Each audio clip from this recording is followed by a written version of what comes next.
Warcraft, baby! Yeah!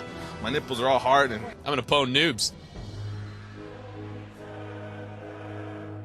We're at EB Games in West Hollywood for the release of the Burning Crusade. Waiting for the World of Warcraft expansion to come out. Do you guys play together? No, we play different servers. He's Horde, I'm Alliance. Oh, that's like 7 bedrooms. Wait until she levels up so I can kill her. we knew what a magnitude it would be, but honestly didn't think it would be this big of a line. There's a bunch of noobs here. I can see them.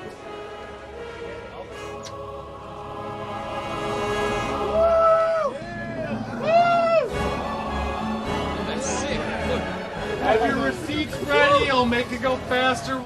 You know, I'm looking forward to the new Alliance race. New levels, new weapons. Flying mounts, new professions, new races. I'm looking for World PvP because I hate Horde, so I kill Horde when I see Horde. Lord! I think I'm looking forward to my little pet that I'm going to get when I get the collector's edition. I wanted the pet. If someone doesn't play WoW, what do you say to convince them? I really didn't have to say much. I got him into WoW. I got like 7 of my friends into WoW. My ex-girlfriend, emphasis on the ex. I wouldn't talk to them if they don't play WoW. It feels great. So who's hotter, the Night Elves or the Blood Elves? Oh, the Blood Elves. Blood Elves. Night Elves.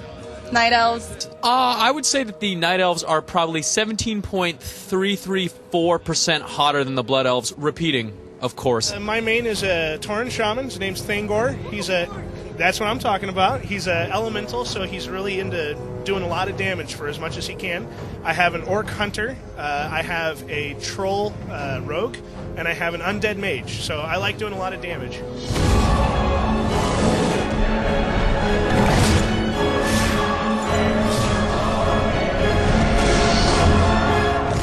I got tomorrow off of work, and I got today off of work to level all day, and tomorrow off of work. So tonight I'm gonna buy it, go set it up, and play all night long.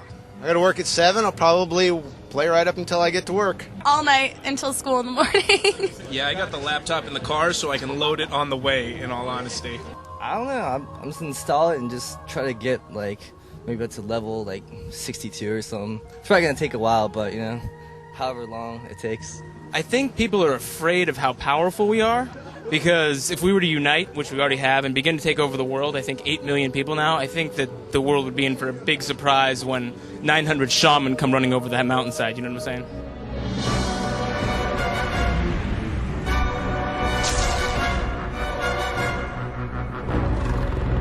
There's a collector's edition on the back. Yeah, you got yourself the DVD collection with behind-the-scenes stuff. You get the soundtrack from the game. You get the art of the game. You get a collector's edition card pack. And the reason why I came, the Netherwelt pet.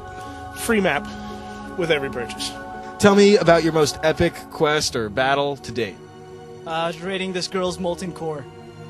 I've heard some of the women I know that play complaining that the new female character models promote an unrealistic standard of beauty. There's no reason for, a supernatural adventure to have birthing hips. It's just no reason. I'm gonna do an impression of my Paladin, and one thing that I love about the Paladin is healing. Is I get to heal my friend. They just do this with holy, I don't know, bubbles, and then boom. I've been waiting long enough. 10.5-hour shift of work, 6-hour wait for the game. It's a good day. I just bought one, but I bought everything else. The binder, the book. No, I'm going to go home, install it, take a shower, log on, try to claim some names. I'm very psyched. What would get you to stop playing? I don't want to stop. Why would I want to stop? I'm going to the Dark Portal! Woo! I'm almost level 61! Very excited to play this. I've been waiting. Waiting. How long are you going to play for? All night. All week maybe. All week. You don't have to work tomorrow? Work. There's no such thing as work with WoW.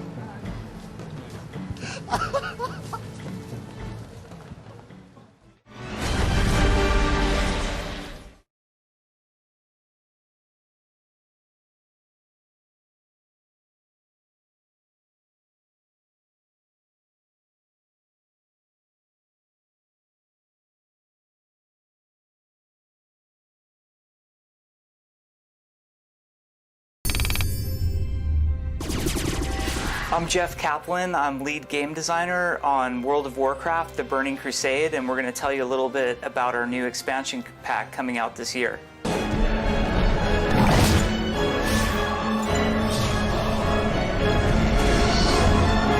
The Burning Crusade is actually going to cater to both playstyles, people who have been playing WoW since it released in 2004 of November, and brand new players. So the new players will have 2 new races to play. So if they purchase expansion right away, they can play the Blood Elves or the Draenei and get right into it. What's exciting about the Blood Elves is they're kind of the first pretty race that the Horde has gotten. A lot of the Horde characters are very monstrous, which turn off a lot of players. A certain demographic only likes to play really attractive looking characters, so the Blood Elves will bring a prettier face to the Horde, and also their starting lands are very beautiful. Most of the Horde starting areas are very harsh and desolate, or kind of gloomy and rainy, and the Blood Elf starting area, Eversong Forest, is this beautiful elven forest, so we think it'll be pretty exciting for people to play. The Draenei are certainly not ugly. A lot of people ask us, are you going to make an ugly race for the Alliance since you're making such a pretty race for the Horde? But the problem we have is we just want to make everything as cool as possible, so we weren't trying to purposely make the Alliance race ugly. In fact, if you look at the female Draenei, she's actually quite beautiful. The male is very buff and has a very distinct look. So we were going for something that was mainly cool, and they definitely look alien and different than the normal races of the Alliance, but they're by no means ugly. It was kind of a holy or protected subject on the development team, whether or not we wanted to let the other classes switch over to the other side. And ultimately, we felt like we were constantly pushing the Paladin and Shaman in the same direction in order to keep them fair. Whenever we'd add something cool to the Paladin, we would have to add an equivalent to the Shaman. And the way World of Warcraft class design works, each class has extremely distinct and unique abilities and sort of mechanics supporting that class.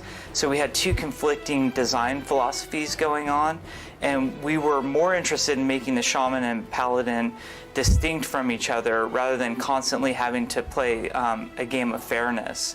So we feel like now that we've crossed over onto the other alliances, we have the design freedom to push the classes in any direction we want. One of the most exciting things about the expansion is the chance to open up new areas.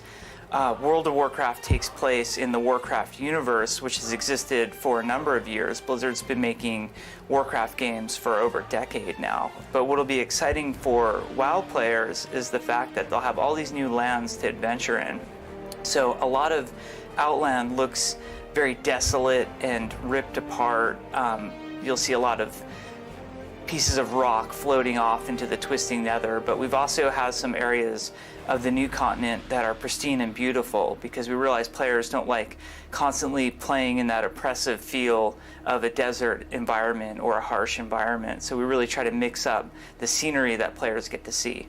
The new quests span the whole range of gameplay. We have a lot of quests that are just fun, what we call bread and butter quests, where players can go out and solo or group with one other person and complete a number of quests in one night. We also have quests that are more group oriented, so if you want to get 5 other people together and do some more challenging content like a dungeon or something like that, you can do that as well. There are actually huge changes to PvP in this expansion, and that's something that I'm pretty excited to talk about. We felt like our initial implementation of the PvP system was pretty good, but it had some inherent flaws. Currently, players spend a lot of time invested in earning their way through the PvP system, and while it is a competitive system, they're competing with players on their own side, which kind of goes against the core philosophy of World of Warcraft, which is Horde versus Alliance. So in this expansion, we're really excited to introduce a arena combat system, and the way that will work is players get to form teams. Right now we're thinking 2 versus 2, 3 versus 3, and 5 versus 5. We might change those numbers as we get into beta. But you can actually form this team separate from your guild, separate from a group, and then compete in a very competitive ladder. There's two modes to it. One is just practice mode, so you can get better.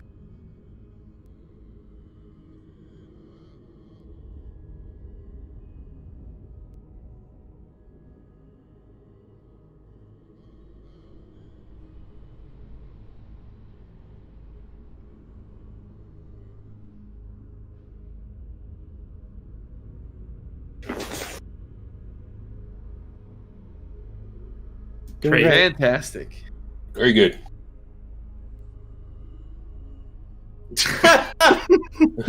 Oh, you love it. You gotta love chat, it. can you hear me? We had a good run. It was not. They could hear me. In my defense, you guys couldn't. Sorry about that. Oh, that's so funny, dude. Yeah, it is what it is, man. It would be GMA without it. Exactly. Let's try it again. Let's do it again. Yeah. Hey, it's just we had to warm up, guys. We had to warm up. Yo, welcome back, everybody. Thank you so much for being here. Winky, it's great to see you. Thanks for the sub. Destructo as well. Thank you, guys. Welcome back to another episode. Good morning, Azeroth, GMA 59. A lot to get through today. We're going to be doing an ultimate class picking guide. I mean, I've never seen a class picking guide with 5 human beings that have been playing the game for like way too long. Talk about things and like, you know, the more and more you play, right? Everybody in the chat can hopefully feel me on this. Like you just learn stuff, right? Like your opinion on stuff changes, and I feel like with the beta out now and things might have shifted. So we're here to provide that for you today. We'll also be going over some of the classic era changes that have been in the woodwork. Also beta updates and hype. We'll be talking about just all things TBC, man, and the best game of all time, right? So Hell yes. Def Camp, could you please bless the audience? Can you please bless the audience with good RNG for 2021? Here we go, baby. As of, I'm not level 68 yet, but getting prepared for it. I'm going to drop a prayer of mending on the chat. Here we go. Good morning, Azeroth! Level episode 59! Woo! Let's go, baby. How you hear it in Meltron's microphone? Yeah, I know. I gotta turn off. I gotta shut the door. Dude, I feel bad for our neighbors, bro. Before we used to have the crackheads above us, now we are the crackheads above. Now you are the crackheads. Now we are the crackheads. Oh, baby. We've come a long way. Yep. Can you guys hear any music as well in the chat? Sorry, not the best at this. You do hear music? Good. Just hopefully the sound is good. If there's any issues, let us know. We'll fix it up for you. So let's just get started with just intros and catch up. Let's start from the top. It's been a couple weeks, I think, since our last GMA. Dunedin, what's new with you, man? You got into the beta, which is new news. Yes. How's it going? That's very big news for me personally. I got into the beta since yesterday. So yesterday evening, I played the first few hours, and today I had a couple of hours. So I think all in all, I played like 5 hours of beta, and that's very nice. Playing Horde side, because then I can play with you guys. So and I have holiday now, so I can level up fast. Yep, we converted them. We'll have to send you some gear, I guess. Some of these like OP greens, right? Wow, yeah, I can tell you when you do the boosting thing, the 58 boost, the gear is so crap, so you can hardly kill anything in Outland. Yeah. And it's worse for hybrid characters, because we tried doing a all boosted dungeon with 5 of us, and as I made a shaman, so they don't just give you a resto set, an LE set, and an enhancement set. No, they give you 3 pieces of gear with intellect, 3 pieces of gear with agility, 3 pieces of gear with stamina. So trying to heal that dungeon as a resto shaman with 2,000 intellect or 2,000 mana was we couldn't kill the last boss. We got all the way up to the last boss, and it was so hard. It felt like doing heroic, mythic plus 15 or something like that. Really, with the communal set. Apparently, it's level 40 gear or something, right? It's super undertuned. It's even worse than that. It's how Blizzard has nerfed the boost, giving you almost unplayable gear.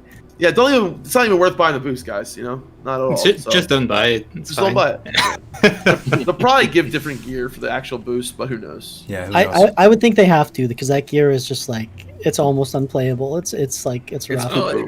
It's workable. I mean, I hit as hard as I do on my Holy Paladin on actual classic. So there you go. There you go. Yeah. That's funny. How about you, Melderon? What's new with you, brother? Not much, man. Just been playing a lot of Shaman, obviously. I've been testing all 3 specs. I've noticed some significant bugs. One of them being that the downranking penalty is currently not working at all. So, if you guys don't know, downranking was introduced in TBC to kind of discourage the use of lower ranked spells in endgame content, and that actually isn't working right now. So, healing is super buffed right now because you can use a bunch of low-level heals. and also found some significant bugs with enhancement. But we can talk about that later. So But what is the penalty again? Just real quick on the down ranking. You still do down rank in TBC quite a lot, but I think with regard to like healing and straight up just using damaging spells, the coefficient's a bit wonky or something. What is it again? So the equation is the level the spell was trained. So like the level that the spell was available to be trained, the rank, right? Plus 11 divided by your current level, and then you multiply that number to the actual spell coefficient for the penalty itself. If it's a pre-level 20, there's even you multiply all 3 penalties. But so currently that downranking penalty portion is not there. So you could use. I was using rank 1 chain heal just now, and it was like super powerful, you know. Gotcha. And then enhancements. The mental quickness is providing double the spell power it should be right now for enhancement. So enhancement slapping. Yeah. What if these are some like secret buff changes to make the classes better? Tinfoil hat. We'll talk about that. They better buff the content then. Yeah. You know, there are not to have a tinfoil hat, like, you know, Blizzard has made some changes, and those changes reverberate through the game, and there are some differences now. Just like vanilla is not the same as, you know, classic WoW, and we can talk about some of those changes. It has some of the PvPers up in arms, which we can talk about and stuff. But How about you, Def Camp? How's your time in the beta, man? I know you've been playing a lot with Melderon and leveling up a couple characters. I've been playing Priest. Yeah, I've been playing Priest primarily, and it feels absolutely amazing now. So Spirit-based mana regen was not working at all in the beta. They recently fixed it. So since they fixed it as leveling Shadow with Spirit Tap, like I was telling the guys earlier, I haven't drank like at all. Like it's constant, and I have Shadow Feet now, right? So it's just constant, and it feels so good, man. You got Shadow Word Death, you got a Vampiric Touch. What's that?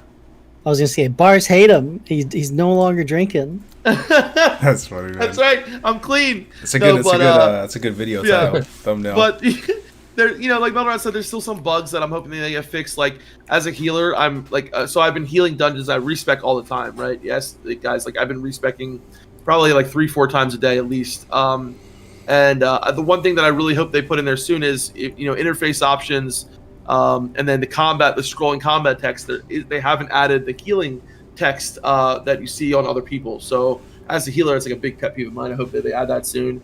You know, there's other little bugs here and there, but they have been fixing stuff pretty quickly. And you know, like I said, we had some fun earlier. We did Escape from Durnhold last night. That was a lot of fun. I beat Melderon in a duel last night. That was a lot of fun. Made some money from it. Because like I said, Melderon with enhancement being broken is like one-shotting me.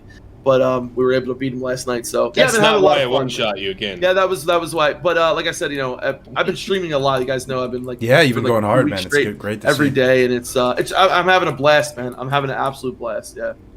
You've been pumping, man. Hey, how about you, brother? Your stream's been popping off, man. Looks like it's been going good with you. How's your experience with the beta so far? How you been, brother?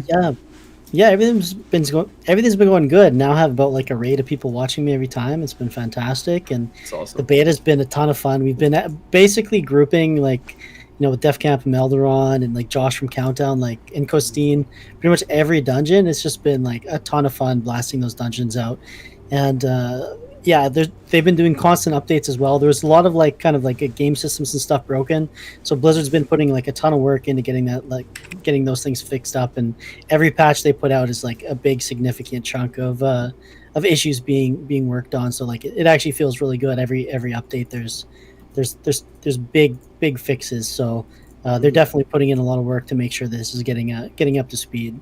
Yeah, well, let's like start the conversation there. You're talking about, you know, from what you're saying and what Def and Mel have been saying, it seems like Blizzard is staying on top of the bugs. Also, last time we spoke, you guys were mentioning that it feels very rough, the beta, but they are staying on top of it. The other aspect to talk about is, you know, the hype level, and you know, what does hype really mean? You know, does it mean? I mean, it is significant, right? Like to be too much of a hype beast is probably a bad thing, where you just care about. You're only interested in something if it's super hype, but people have been saying that the hype in the beta is low. I don't know if you even agree with this or not. They might have let in a huge new wave. I've been a bit out of the loop for the past couple days. Let's just talk about the status of the beta, the status of TBC, the hype level, whatever comes to mind. Let's open it up. Yeah. Go ahead, Al. Yeah. Call me McDonald's because I'm loving it, but it definitely feels like there's some like significant community figures who aren't really in the beta as much. So I wonder if an overall, as a whole, like the Warcraft community is a little bit less hyped than they were for Classic, because there is some noticeable names that haven't been playing or streaming it very much. Like as for like our group, like I think we're super hyped about it, but I would like to see more of the rest of the community, those people in it who, play it a bit more, and I'm not really sure why that is actually. Yeah. I think it's definitely, like, for me, I was expecting a lot more hype just because, like, personally, this is my favorite iteration of the game, and I thought, hell, everyone's gonna be going nuts and crazy, and people are to an extent, but you really can't compare it to like the Classic beta because that was the first time a lot of people got to see Classic in 15 years, right? So it's so different if you're trying to compare it from like Classic beta. Obviously, Classic has been out now for almost 2 years. But like, Al was saying, and I had noticed, like, obviously you say, like someone like Asmongold, you haven't really seen him in the beta that much or playing it. And it's crazy how much effect like just one person can have. And it's not his fault or anything like that. I'm just saying that, you have to realize that like just that one person, would probably add just a huge amount of more hype to the game. Yeah. And I don't know if it's because people are unhappy with the boost. It could be that people are like, not kind of boycotting or saying, hey, listen, I'm not going to promote this because I'm not happy about the boost or this, that, and the other. I don't know if that's the case, but I feel like it could be a multitude of things. And but at the end of the day, I'm having a great time. I am hyped to sell. There's definitely a lot of people that are crazy hyped. But like personally, I thought it was going to be a little bit more than I currently feel. Yeah. But like I said, don't want to focus on the negatives. I want to focus on the positive. Yeah, for sure. I mean, and if people don't want to play or stream something, then it's all good. Like it could be, like you said, for the boost, but maybe they're just not enjoying it so much. I mean, I can just share my own 2 cents on it. I'm enjoying the beta. I'm very hyped for TBC. I really believe that this upcoming chapter of like our WoW careers or whatever you want to call them is going to be the best. Like the stars have really aligned here. Lots of friends, good community. We've kind of been here for a minute. Really excited for it overall. But man, like I just kind of want to PvP, man. I kind of want to play arena. I want to get in 2s and 3s and stuff like. And when I'm in the beta, I want to PvP. I want to get out there and fight the other faction or do whatever. But there's not too much alliance on the PvP server. Maybe that's just it'll happen soon. I think they they don't have any of the PvP testing in either. Like you can't do battlegrounds or only skirmishes. So I think maybe that's something that once that rolls out, because like that's a huge piece of TBC, that there'll be more people in the beta actually like doing that, right? Yeah, that's actually a good point. I was going to say that I think this is not a very streamable beta so far. It's just leveling, and back when Vanilla had this beta, there were like a ton of questions that we still had about basically everything. We didn't know what no changes meant or if there were going to be changes. And now we know it quite a bit better. And all we can do now is just watch someone level through the TBC zones, which is not that exciting to watch. Right. But when I look in the guild and on the server, I think there's quite a lot of TBC hype. I don't think it's on Twitch just yet, but I think it's within the community. There's quite a lot of hype. Yeah. How does chat feel about it? Do you guys feel hyped about TBC with the beta being out and streamed? Hell yeah! I think there's significant things we're missing though, right? So like, you guys remember back from the Classic beta, where's the Ooga Gang? Where's the where are these clips people are making of like top moments or something? I feel like there was a lot of hype around like all the. Sorry, man. Sorry, go ahead. You go ahead. I'm just saying that to like bookmark it in my memory before I forget. Just finish your thought. Yeah. Yeah, but like, remember how awesome that was when the Ooga Gang would come up and gank a streamer? All those cool things that were pretty much happening in the Classic beta. I feel like that's missing right now. Yeah, and you know what it is, bro? Just chime in real quick before I forget. It might, maybe, just maybe have something to do with the idea of starting from level 1 versus starting with like a copy over character. There is something magical about everybody starting at level 1. I don't know what it is. It's some little fairy dust that the shaman is sprinkling over the lands. Like something, the fact that you copy an existing character that has 9 million days played or boost to 58 and you're like in this cold, empty sort of shell of a, like, I think there's something there where if Classic, I felt like everybody was starting from the beginning together. Cargos, I think you're spot on with that. So I you guys remember I was saying, like, I was so proven wrong. Like, people were asking me, hey, how do you think the beta? I was like, oh, everyone's going to get a 58 template and start with the same gear and all like that. I really thought that was going to happen. I was so surprised when I found out that you can copy your character because, you know, you have some people coming in the beta that are making their level 58s that are getting, you know, destroyed on PvP. So you have all these people going on the PvE realm, which is, you know, for testing purposes, great. But when it comes to like having all those cool hype moments and all, you know, you have someone coming in at full tier 3 and then someone coming in on like literally level 40 gear on a 58. You know what I mean? There's not a fair advantage there. Now, I think when we get to level 70 and if they open up like battlegrounds and they allow people to start, because right now the PvP gear is in the beta, and they cost like 20 tokens each to get like, you know, a piece of gladiator gear, right? So once that opens up, once you start seeing battlegrounds and then people start to get like PvP gear, and if arenas start to happen, then I think it's going to start getting really a lot of hype. You're going to see people like Ben Rookie and friggin' Savix and like, you know, doing arena together and stuff like that. And I think a lot of hype will probably be coming around then. 100% so agree right now with it's a little early. Yeah, so I have to say, guys, like I haven't been streaming much recently, but just in full honesty, it's because I've been doing a lot of arena, you know, I've just been doing a lot of arena. And I have to say, baby. I am in love. I have fallen in love with TBC Arena. It's so much fun.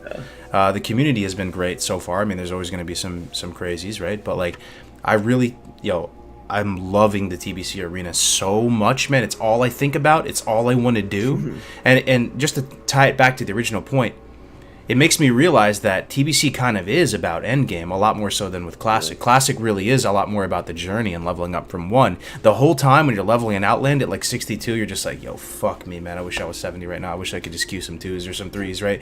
Maybe that's just me. I'll go in and out of a phase. Like, these quests are beautiful. They're great. I'm just being honest, right? So it's like, it makes me think that, oh, yeah, maybe the boost isn't as big of a deal as I mean, it still is a big deal. I prefer no boost, and the best solution would be fresh servers. But you know, a lot of times when you're in Outlands, you're just itching to do the end game content. Maybe that's just me though. Sorry.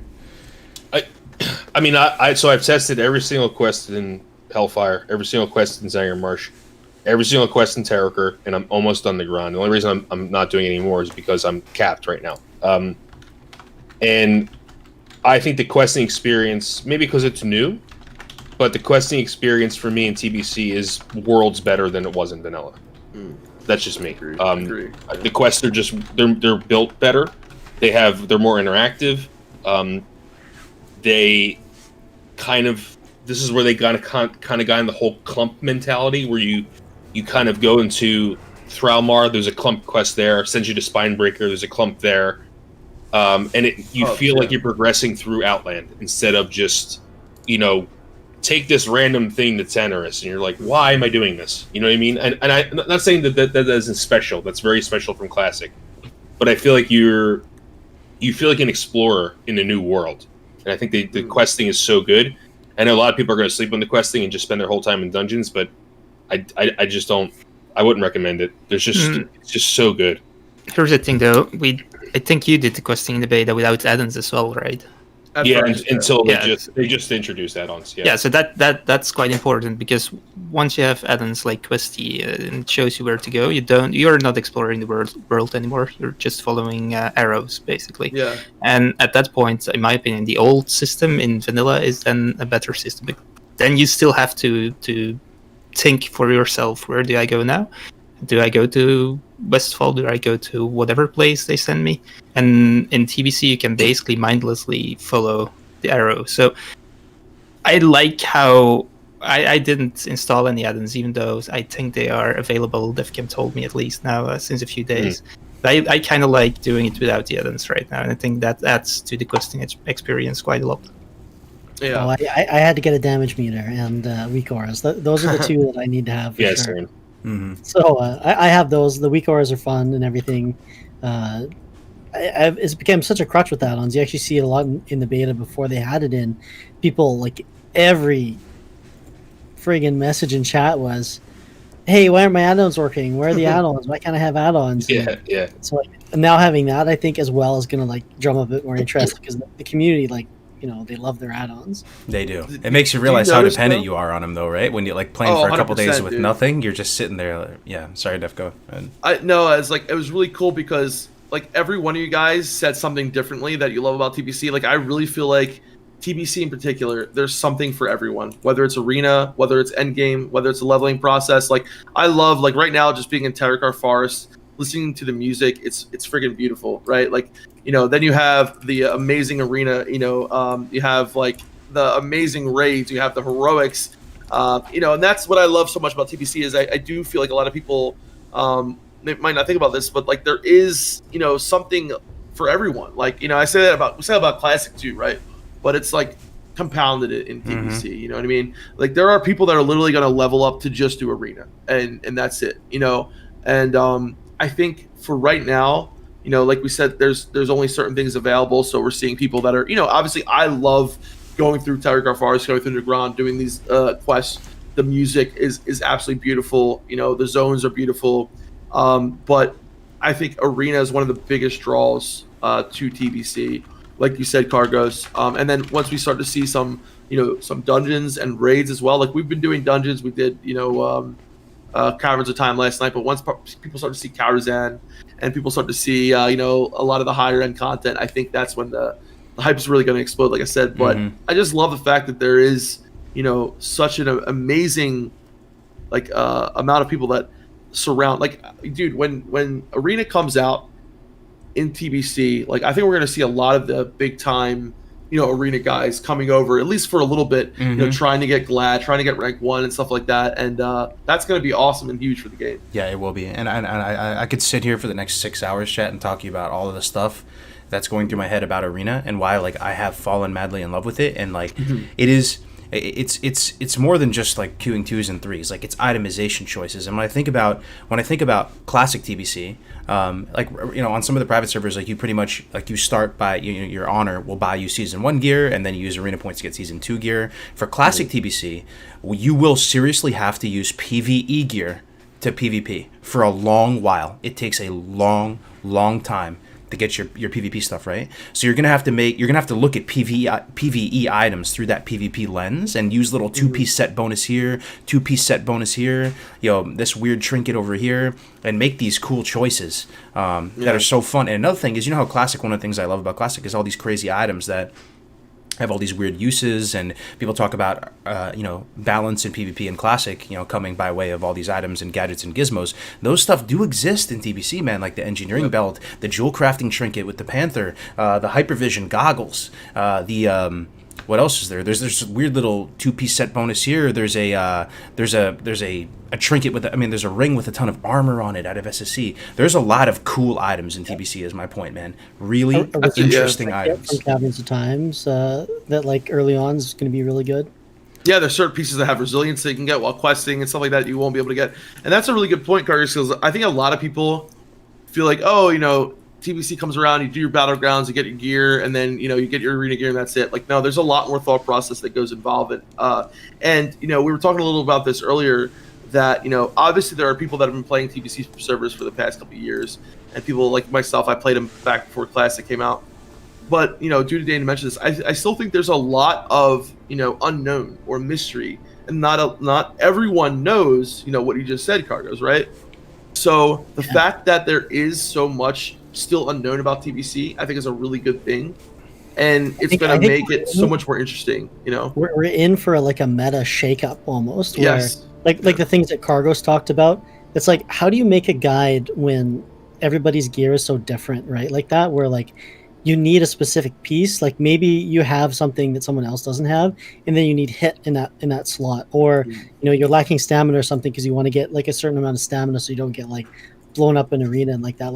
I feel like starting off that the meta is going to be a lot fresher than than people realize even, and it's I think it's going to be a lot of fun for people, and maybe even a renaissance of theory crafting and things, because for arena, like Cargo says, there's a lot you're putting into it to think about, what gear am I going to wear here, TBC Classic is going to be so different from what has existed before, that like the more work you're going to be able to put into it outside the game, you're going to be able to reap those rewards inside of it. It's so true. You got me salivating. A renaissance of theory crafting, man. Like, there's all this politics that go into it right now too. Like right now we're rank 9 and 2s and rank 3 and 3s, and like you're adding everybody who's queuing, and you're seeing when they queue, and one person logs off for a second to just bait them into queuing, then you queue into them, and you're like you have this crazy like politics to it. There's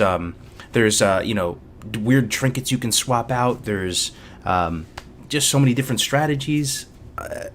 I'm so excited for it, man. I it's like my favorite part of the game. I think I remember what I was gonna say. So you have to PvE to PvP, right? So like the incentives are aligned. Even if you're a sweaty PvPer, like you have to get into Karazhan, you have to get into these heroics and these raids in order to get what you need.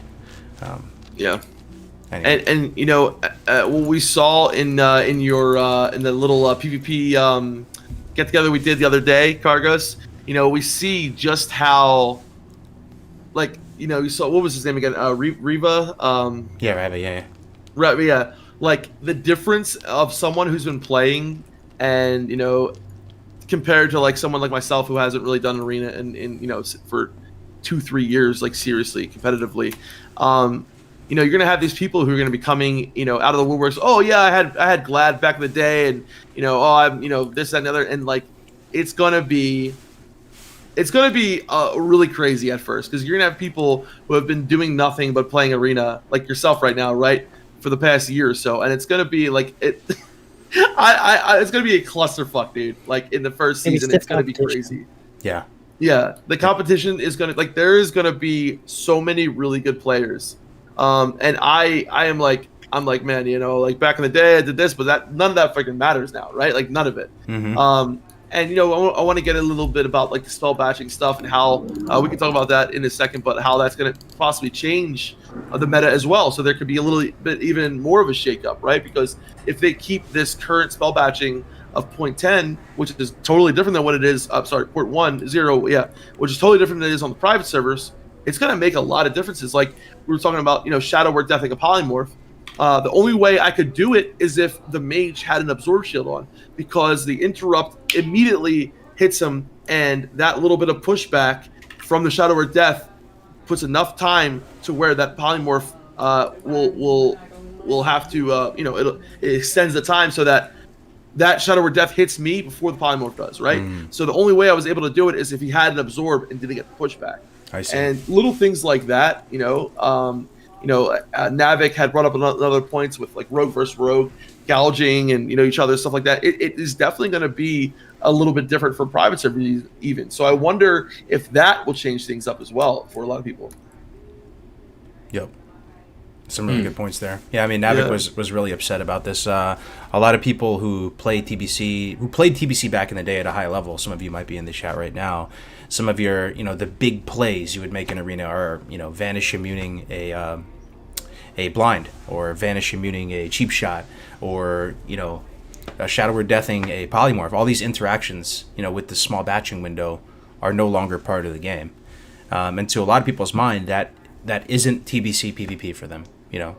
That isn't the game that they fell in love with. For me, as someone who didn't experience it, that's super, super high level back in the day, doesn't bother me so much. But I don't know if you guys have any thoughts on that. But it's even going to be different than what you're experiencing now in private servers, right? Because the batching window is not as quick as it is right now on live, right? So like, on the beta, I'm sorry. Because like I will say this though, like as a healer, it feels so friggin' good to see your heals going like almost instantly to the tank and stuff like that. Like, so that part of it I love. So I'm kind of like, tossed here and there between PvE and PvP, but yeah, just wanted to make that point. Yeah. Well, even in PvP, I'd rather have this spell batching than the one we had in Classic.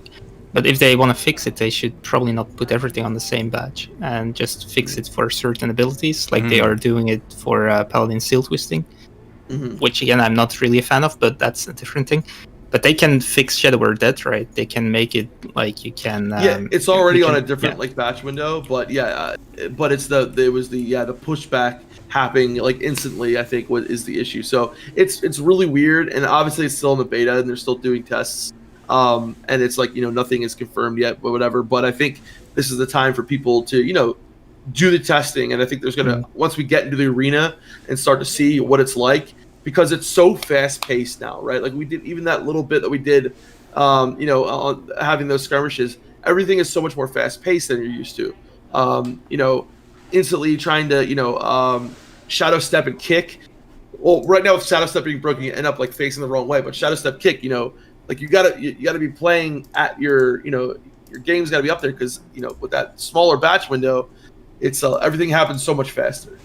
So for sure. I guess there's an option with putting specific spells on specific batch windows, but we need to be careful. It's not going to feel too artificial. Right. Like it did in Classic. Yeah. So we'll see once they do the PvP, once they open up PvP on the beta, because I imagine they're going to do a passover of that as well. Right, so because that isn't in right now, I feel like they're probably haven't like tuned any knobs and stuff on that. So true, very true. I think we'll see at some point if they're going to make changes or adjustments to anything like that. Yeah. So you mentioned too, El, that there might be a shift in the meta, and some things that immediately come to mind is people go into Classic now with a different brain. They look at a dungeon and they go, how can I kind of finesse this dungeon's pathing of the mobs? How can I basically not kill this mob? How can I 400 pull this dungeon, right? Like they're on a different wavelength now. They're taking that wavelength into TBC, and immediately within a few days found all that slave pens shenanigans, and people are doing 400,000 XP per hour. Are we going to finesse TBC in that way, and reach a stage where the mage boosting is still a thing? Just basically continues on into TBC, and you sit in a slave pens, and people just boost you up to 70. It doesn't bother me like it maybe should though, like because like I said before, like it kind of making me realize that the TBC endgame content is really sort of so much more robust than the Classic content in some respects. Well, but rushing the endgame is a retail mentality. Am I wrong? Yeah, sort of. Yes. So that's my issue with it. It's I feel like the community is just turning into a retail community, because the game's more than that, right? And I think the leveling process should be something that should be embraced. It's fun. It's enjoyable. I don't know. I never understood the mindset of bypassing the leveling process. So I don't understand it. I really don't. At a basal level, I don't get it. But I know. But it's going to be that, Cargos. Like they could fix things though, or change things. If Blizzard just said, you know what, we're not really like that. We don't really like that meta. We're living in that some changes world. Mobs are now going to teleport to you, literally. If they haven't connected in a really long time, they're going to teleport on top of you. And some PC servers have actually done that, for whatever. But that would be an option. Or some people enjoy that mage boosting and all that. Anyway. So let me ask you guys about the mage boosting right now, because from what I understand, and at first, the change wasn't in the effect, right, to where the mage's AOE wasn't capped out. You know what I'm saying with the change, right? But even now with the change, mage boosting is still extremely powerful, correct? So there, people like Joker or whatever were like soloing dungeons still, correct?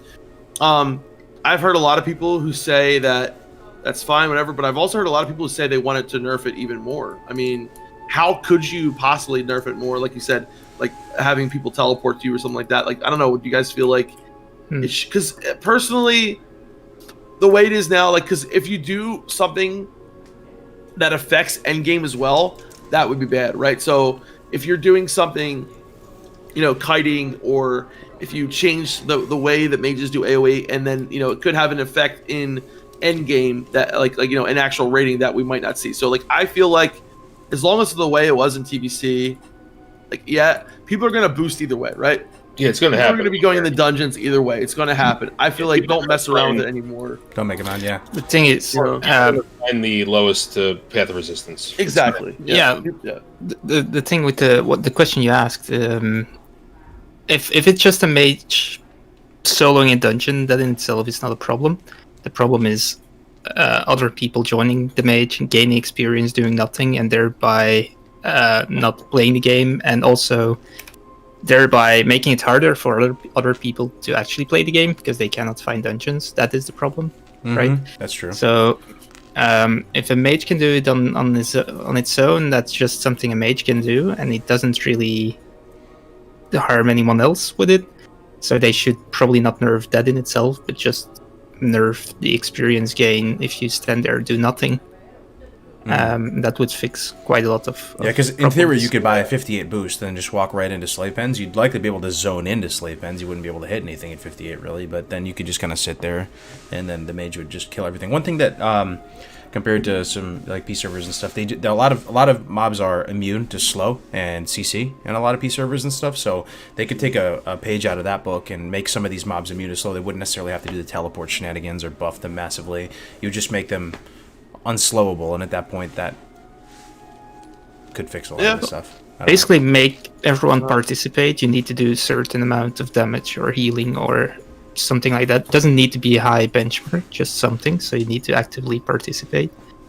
I would like to see it in maybe a different direction where it's balanced in such a way that it's more equal between questing and dungeons and stuff, and not in a matter of boosting. Like I think boosting should go away, but I think it's better for pretty much everybody if it's similar. So that way, people who want to level in dungeons can do that, but people who level in the world as well, it brings more people in the world, because a more active world I think is better for everybody. Like there's new PvP objectives. There's a lot of kind of social dynamics that are created while questing and leveling. Like I had a really amazing experience in the beta the other day that it's like one of those like classic moments that like I'll never forget. And I basically met this guy. It was a rep paladin. I'm playing my Fury Warrior, and we 2-manned all the 5-man quests in Nagrand, basically me and him, by like doing creative like kiting methods and like using literally everything, blowing lay on hands, bot bandage,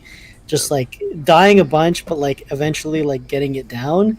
And like he made like some super clutch plays that like it almost like brought tears to my eyes, because like he like lay on hands me when like he should have lay on hands himself, but like he sacrificed himself for me so that I could like finish the thing off, because it was like 20%. He's like, no, you need to execute. Like it was just like I was like, damn. And like I made like a friend in the beta now that like that's now okay. I talk to that guy every time he logs on, right? And it's that's just like, awesome, dude.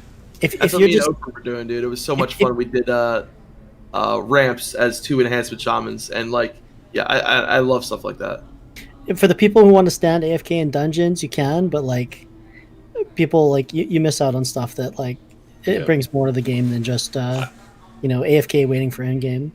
I think it's a difference of perspective, Al. As much as we don't understand them, I think they don't understand us, and I think that's okay. I just to me it's like it's just it's so outside of the realm of why I play this game that I just don't get it. TBC introduces a whole new ballgame, though, Melder. That's the one thing. I understand your point much more so in Classic. Arena and TBC is like, some people just love Arena. They love diminishing returns and trading cooldowns and theory crafting talents and hopping into the Arena. That it's like, all they want to do is jump in the Arena on different classes and play with different groups of friends, and like the leveling is just this massive barrier. I agree with you, though. Like, I don't think they should, I don't think the leveling process should be completely like null and void, because like there almost needs to be that barrier of entry to make things feel special. Like you can't just spin up any character at any time and insta queue Arena.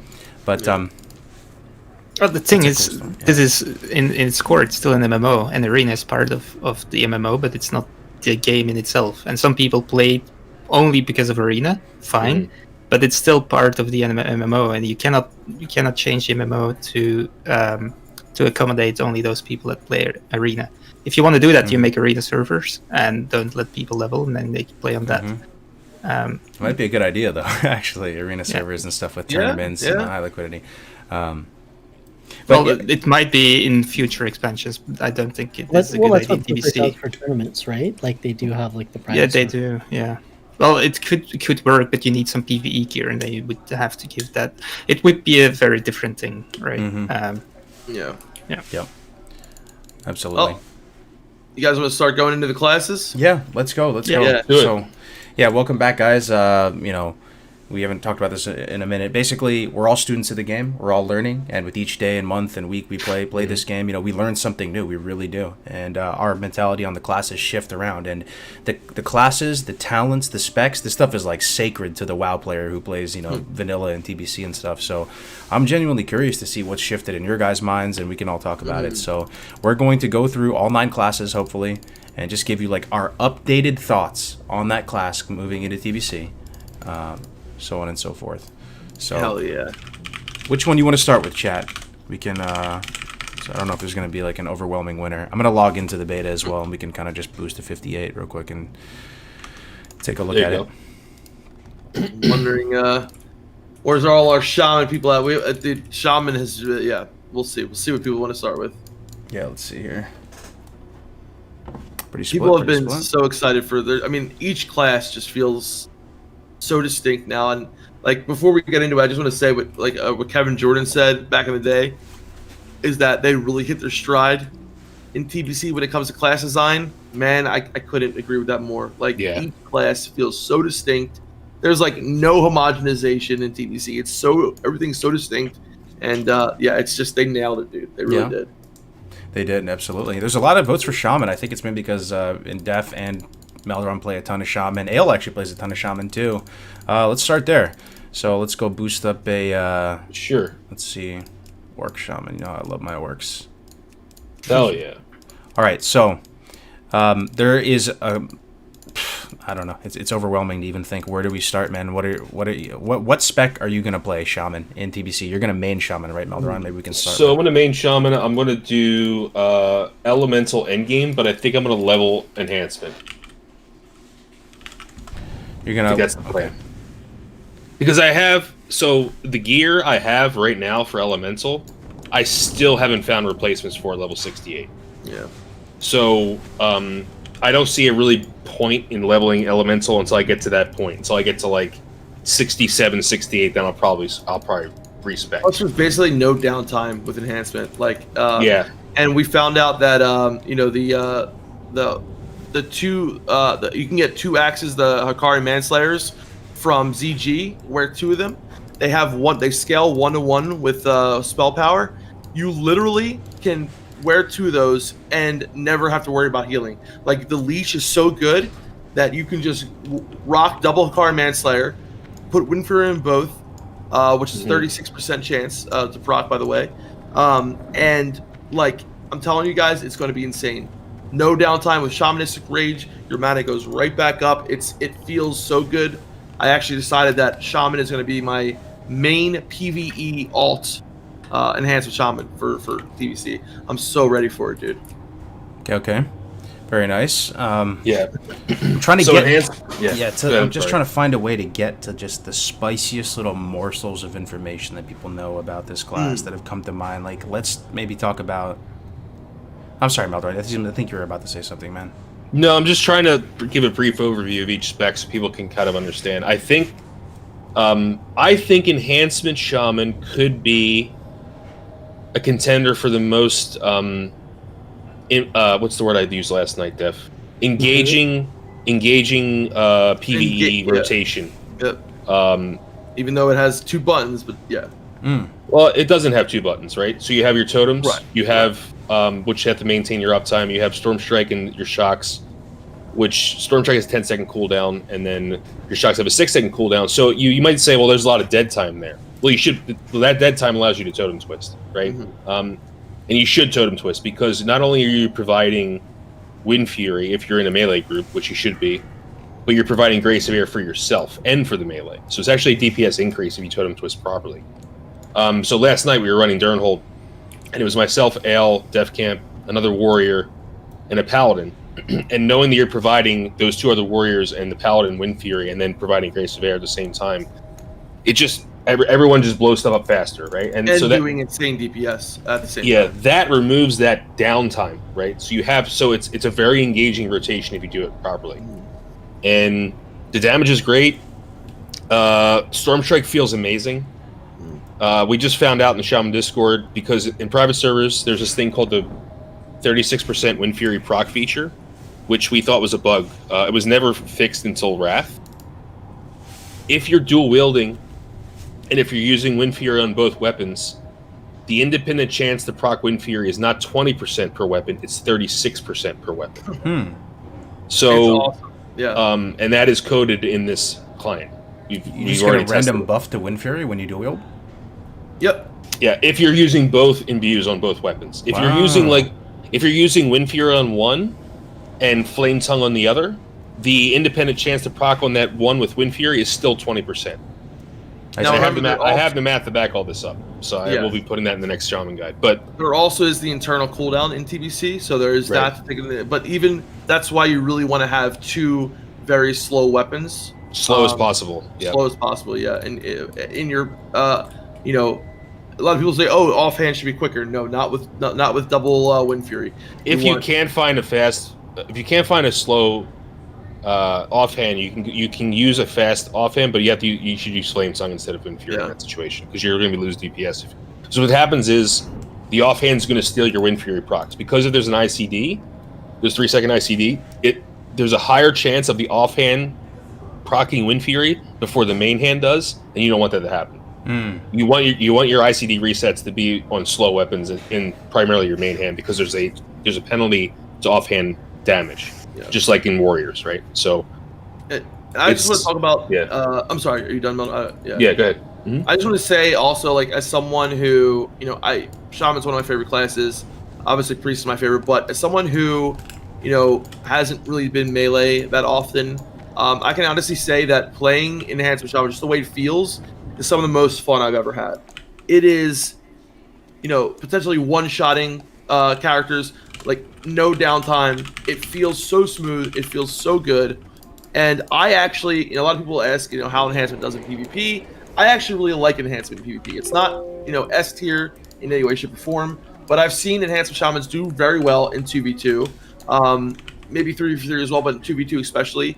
You can shut down casters really well, you know, with your shocks, obviously.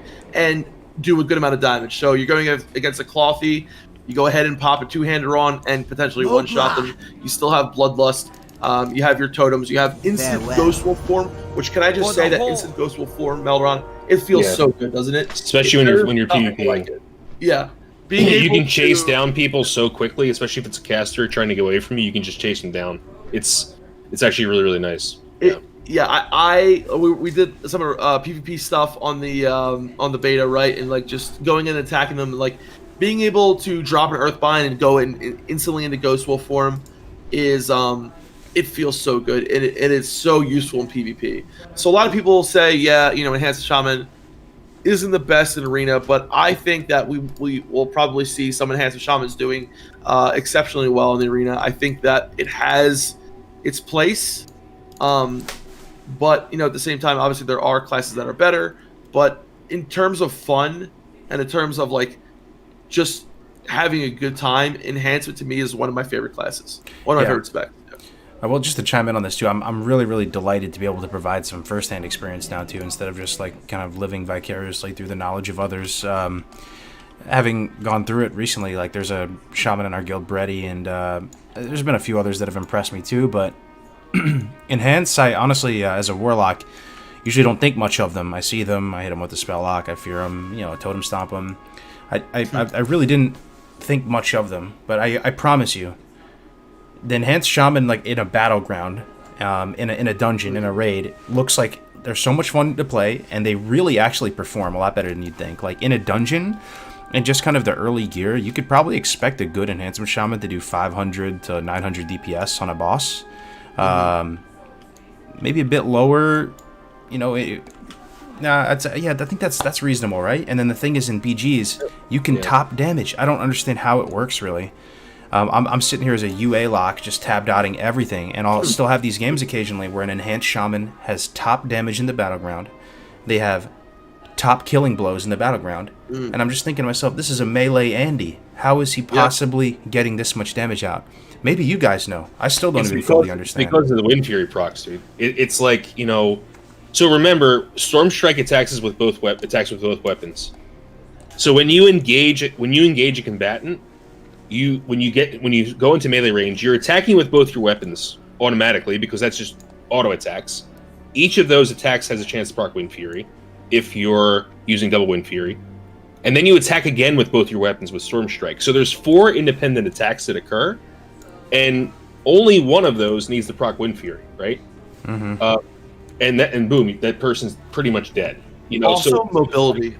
Yeah, mobility is huge. A 36% chance, you said? Like, it's almost guaranteed, right? Right, it's almost guaranteed that in that opener you're getting a Wind Fury proc. Yeah, of those 4 different attacks. And that's 2 more attacks, right? So that's like pretty much 6 attacks anytime you open Storm Strike on somebody. Yeah, exactly.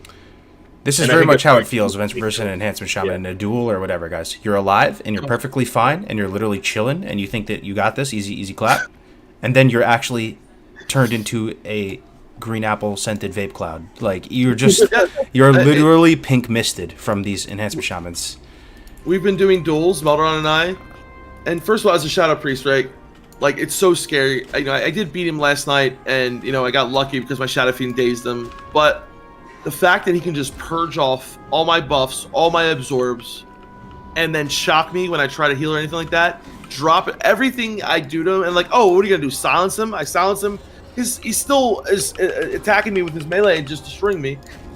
Most duels, Melderon will shock me. I go to wand his Tremor. As I'm wanding his Tremor, I'm dead.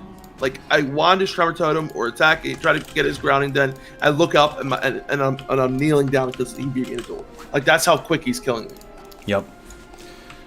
Enhancement is they're fun, man. They're really fun. Like, I suggest everyone, especially Alliance players, if you've never tried Shaman because you haven't played it in Classic, right? Just mess around with it with the Enhancement Shaman when you have time. I think you'll enjoy it. And Elemental's fun too, and I'll get into that in a second. But like, they're all good. All the specs are good, for sure. Yeah, absolutely. But it's a lot of fun. Yep. So, would you say enhancement is an expensive spec to play? Expensive in what way? In gearing up, like getting the best gear possible. Is that you're gonna need blacksmithing as an enhancement? I think every class has to be a certain crafting profession, right?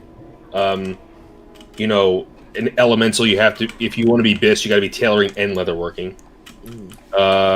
Shaman, enhancement shaman, you have to be blacksmithing. So it's like I think just as much as every other class is doing, Zane, I would say. I think every class has to have one crafting profession, right? To be BIS, at least one. Yeah, I think the blacksmithing hammers are unique equipped though, which on some of the P servers they're not. So I don't know how that affects them, what their weapon progression looks like. Just a random little thought. Interesting. Yeah, the thing is you need 2 weapons, right? So it's gonna naturally be more expensive then, or how would you see that? I'm just trying to think compared to like Elemental that has to craft like all their gear. So I don't really know. I can't really compare it from a price perspective, because then you have to think like, what do they have access to? What does their guild have access to? Like, you're not going to pay full price for all this stuff, right? I hope not. So, but yeah, I mean, the 2 weapons are definitely expensive compared to like the gear, I would say. Yep. Yeah. Grace for Days with the massive raid. Thank you very much. Oxy with the tier 1 as well. Welcome, guys. Thank you so much. What's up, guys? Shamans are like Pringles or whatever the expression is. You can never have enough in PvE. It seems like it's never like, as a raid leader or whatever, another shaman is never like a bad thing, and Enhance has really been surprisingly good to my mind. And then Resto is phenomenal as well. Just to contribute on the arena side of things too, you might think it's all doom and gloom. Where am I going to find my place as a shaman in the arena? And you're not wrong. It's probably the weakest dimension of them relative to the other stuff because they're so good in PvE in some respects. But Shadowplay, I've been playing some Shadowplay where we were ranked 2, we're ranked 3 now on the ladder, and you run a shaman in that comp. That's one of the strongest comps in the game, dude. Shadowplay. So that you can. Ret Resto as well. Ret Resto for 2v2 if you want to play Resto Shaman. A lot of fun. You open up with the Wind Fury. I mean, you get the Wind Fury Totem, Bloodlust, and it's a lot of fun if you can get a good Ret Paladin to play with you as Resto. You still get the instant Ghost Wolf form, so you can get out, move quickly if you need to, and it's a lot of fun. I think Ret Resto is slept on a little bit. It's a really, really, really fun 2v2. It's something I definitely want to try myself, being a red paladin.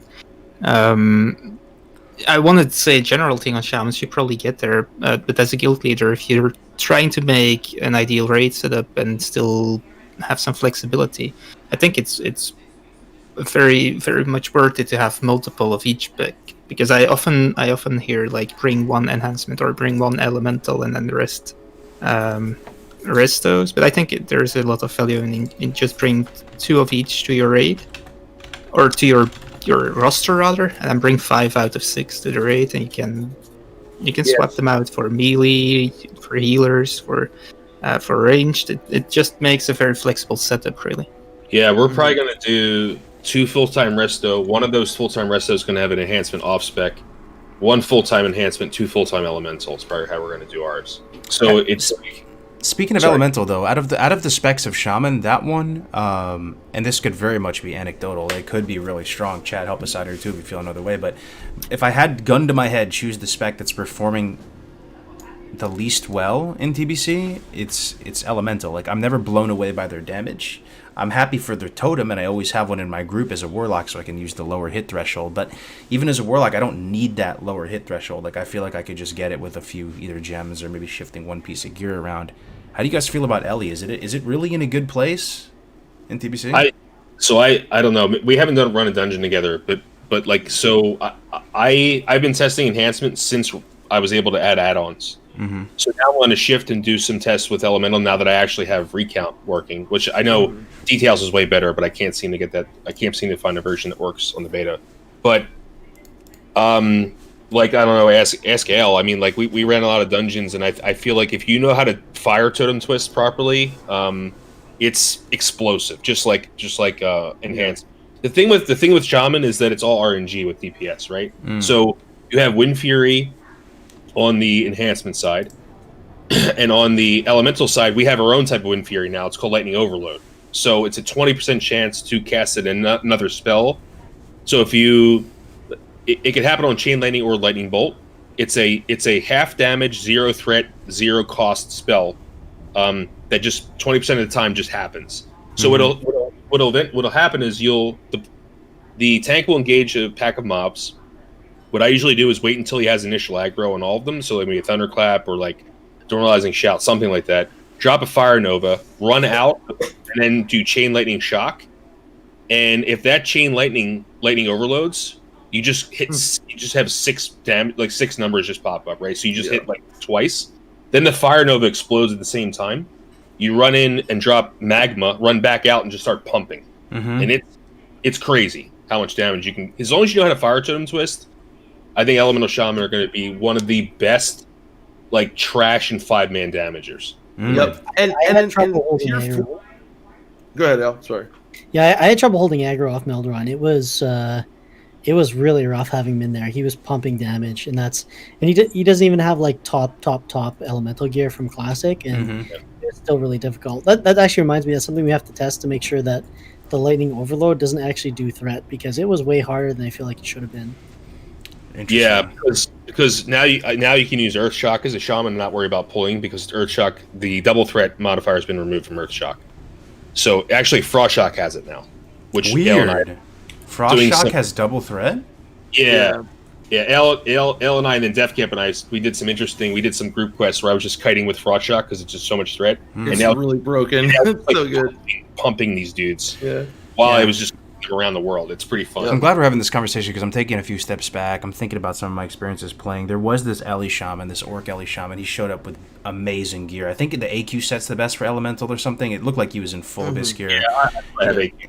Yeah, and he was pumping. We didn't have damage meters at the time, so it's hard to say. And I know on P servers, like, there's this one trinket out of Karazhan that's perfect for Ellie Shamans. You know the one I'm talking about, where it actually literally gives you lightning bolts. Lightning capacity. Yes. Yeah, Lightning Cat. That trinket makes me want to play Ellie Shaman because it's literally the perfect trinket for Ellie Shaman. That's what I was going to say. So in Tier 4, Ellie actually performs pretty well.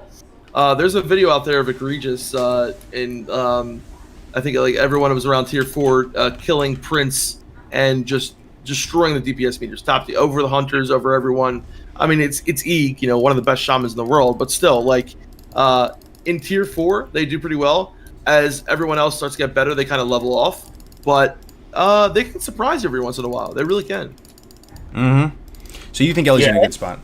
They're not going to like warlocks and mages and hunters, right? But like they're going to do well. And honestly, shaman are not supposed to out DPS anyone, right? I mean, like, okay, let me backtrack and say this a little bit better. So I'm not saying that they shouldn't or they can't. I'm saying that if everyone plays at peak performance, shamans are utility class, right? Mhm. That is what you come to the game to do. So, if you're the top DPS in your raid and you're enhancement shaman, I think you got some problems. Yeah, they're kind of people are trolling. Yeah. Yeah, that's kind of what I'm. I don't play the class because I'm on the top DPS charts. You know what I mean? That's true. It's an interesting thing too. That you know how in TBC you were commenting on this, right, Def Camp, that you really like how like the healing gear has damage on it. You don't have to get a whole nother damage set. So we'd have to see how strong like the tuning is of heroics. Like maybe if they're not that strong, you go like you maybe you have a healer in your heroic group, but he's Ellie. And at that point it's probably so good. You're giving everybody. Yeah, that's a good point. I mean, obviously, as time goes on, and heroics become easier because people get gear. That'll definitely be possible. I think. Yeah. But and then speaking of Resto, Resto was already in an amazing spot in Classic. We all know, like, chain heal. Chain heal is just it's ridiculously good, right? Yeah. And in TBC, not much changes, but what does change is awesome, right? So you get Earth Shield, Water Shield. And Meldron can talk more about this, but having Resto shamans in your raid, obviously priests now with Circle of Healing are probably one of the best AoE healers. Raid healers, but you can't forget about the shaman with chain heal. Is if it's not broken, don't fix it. Right, the workhorse of the horde in Classic, it just kept everyone alive. Right, yeah. So it's one of the best healers in the game, baby. Come on, you can't. You gotta love the whole. You gotta love. So the what's best wrong of with shamans? There's always weaknesses to classes, and the more and more you play, you kind of see the cracks in the armor. There must be weaknesses that might outside of Resto. So if we're talking PvE, right? Outside of Resto, you're not going to be the top performer, right? But that's something you know ahead of time. You picked a class that their job is to buff other people. That's like their main priority. Everything else is secondary as a shaman, in my opinion. If you're not putting your totems down, if you're not totem twisting, or if you're not, then you're not doing your job, right? Like, your job is to make sure everyone else is at peak performance. That's your job. And after that's done, then you can, like, maximize your DPS, right? Resto, and I think Resto is a top contender for the top healer in TBC along with Priest. So I think you're going to see it, later on when we start getting Warcraft logs and we're going to like do like whole class perspectives of like healing done, I wouldn't be surprised if Resto Shaman's #1. Yeah. So that's like the thing. That's the one thing they really excel at is healing, right? Yeah, they do. PvP. Isn't it? Sorry to interrupt you, Meldron, but saying someone or one class is the best healer class in PvE, it seems strange to me because they all have their plays and they all excel in one thing. I think he means overall healing. Yes. Yeah. Okay. Yeah, and they're all numbers because they AOE heal, right? Yeah. Yeah, but so do priests. Yeah. Yeah, I guess think, so. yeah. But without the also paladin, depends you're on the still. tier, and druids. Don't forget druids. Like druids. I know. Yeah. Druids Everything are, is very, very handy to have in a raid. Exactly. That's the great thing about TBC is like every class and spec, not every spec, but almost everything has its place. And that's what I love about it. Healer. Like no one's going to take that from them. Yep. Frostshock is kind of slapping, dude. Frostshock's pretty cool. It's pretty nice, right? But Meldron, isn't it like an elemental shaman early TBC can top the meters, the damage meters even? Yeah, that's what Def was saying. Like that video that Egregious has on YouTube. If you type in like Elemental Shaman, Prince Malchazar, or whatever, like it'll be Egregious's video, and he is topping damage charts. Yeah. Damn. Yeah. Yep. I mean, it's sort of like a healer, and it has a lot of the same benefits the other healers have, but then you just factor in bloodlust. There's oftentimes sort of the thought process with Shaman. Yeah, I mean, I don't know. Like, I'm seeing weird new use cases for classes and specs that you wouldn't think. You have to literally play the game to understand them. Like, One thing is rogues. I mean, we'll get to it when the time comes, right? But rogues are. I might die to this fucking pig, dude. Oh no. Okay, we got him. Rogues are a lot more useful than I thought. Even holy paladins. I thought holy paladins were like going to be the roughest healer to bring to the raid. To justify, there are some fights where you're like, yo, I wish we had a holy paladin. You know, I remember specifically like that one Nightbane or whatever in Karaman. We were like, man, where's our holy pal? You really need one, man, for either Just concentration or and buffs and utility too. Yeah, concentration aura. I mean, come on, like it's everyone gets salve on the horde now too. It's Oh yeah. You need all of the healers. Like I want to go backtrack. Yeah. Like it doesn't mean like I would bring all rest of Shaman to the raid. Like that's not what I'm saying. Like it's just raw HPS is what I'm talking about. That's all. Priest and Shaman are very for sure. All right, I think we did Shaman. I think we gave it. Yeah, that was pretty good. Shaman a good. I mean, there's obviously more stuff we could talk about, but it's cool. It's cool that there's a lot to talk about, though, right? We could do a whole episode on Shaman. We could do 10 episodes on Shaman. There's all these abilities and cool nuances to them, and Tobez.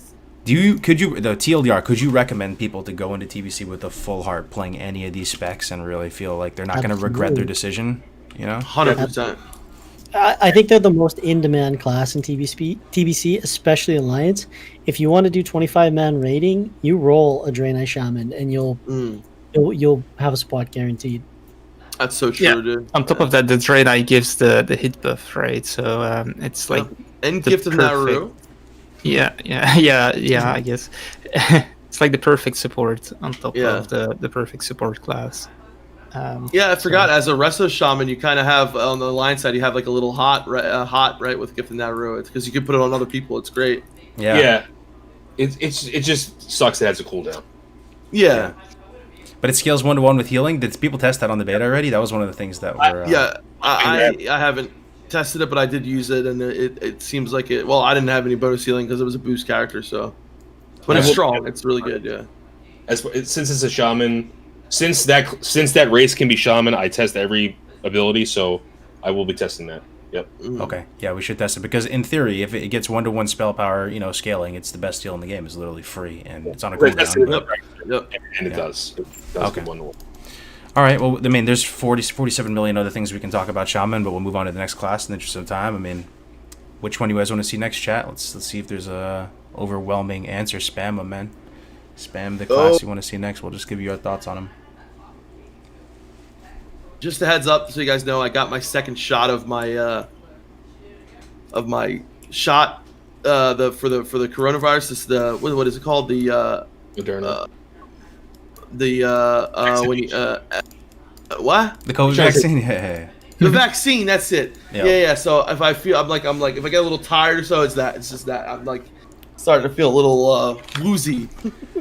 Hell yeah. Yo, Gray's in the chat. He hosted us. We got to go Paladin, right? We got to go Blood Elf Male, right? Blood Elf Male. Let's do it. Blood Elf Male Paladin. You're going to see a lot of these, Paladin. folks. Is he trolling? A lot of these. He's actually playing Male. No, he's not trolling. He's playing. I know a lot of people, like, when they play Blood Elf, they only play female. That's all. On the beta, I made a male Blood Elf Paladin. Hell yeah, dude. Dane. Yes. What do you think, chat? Should we make our little dummy character male or female? Let's see it. Make sure you don't make a dwarf so I don't have to inspect him and then die on my character. Oh man.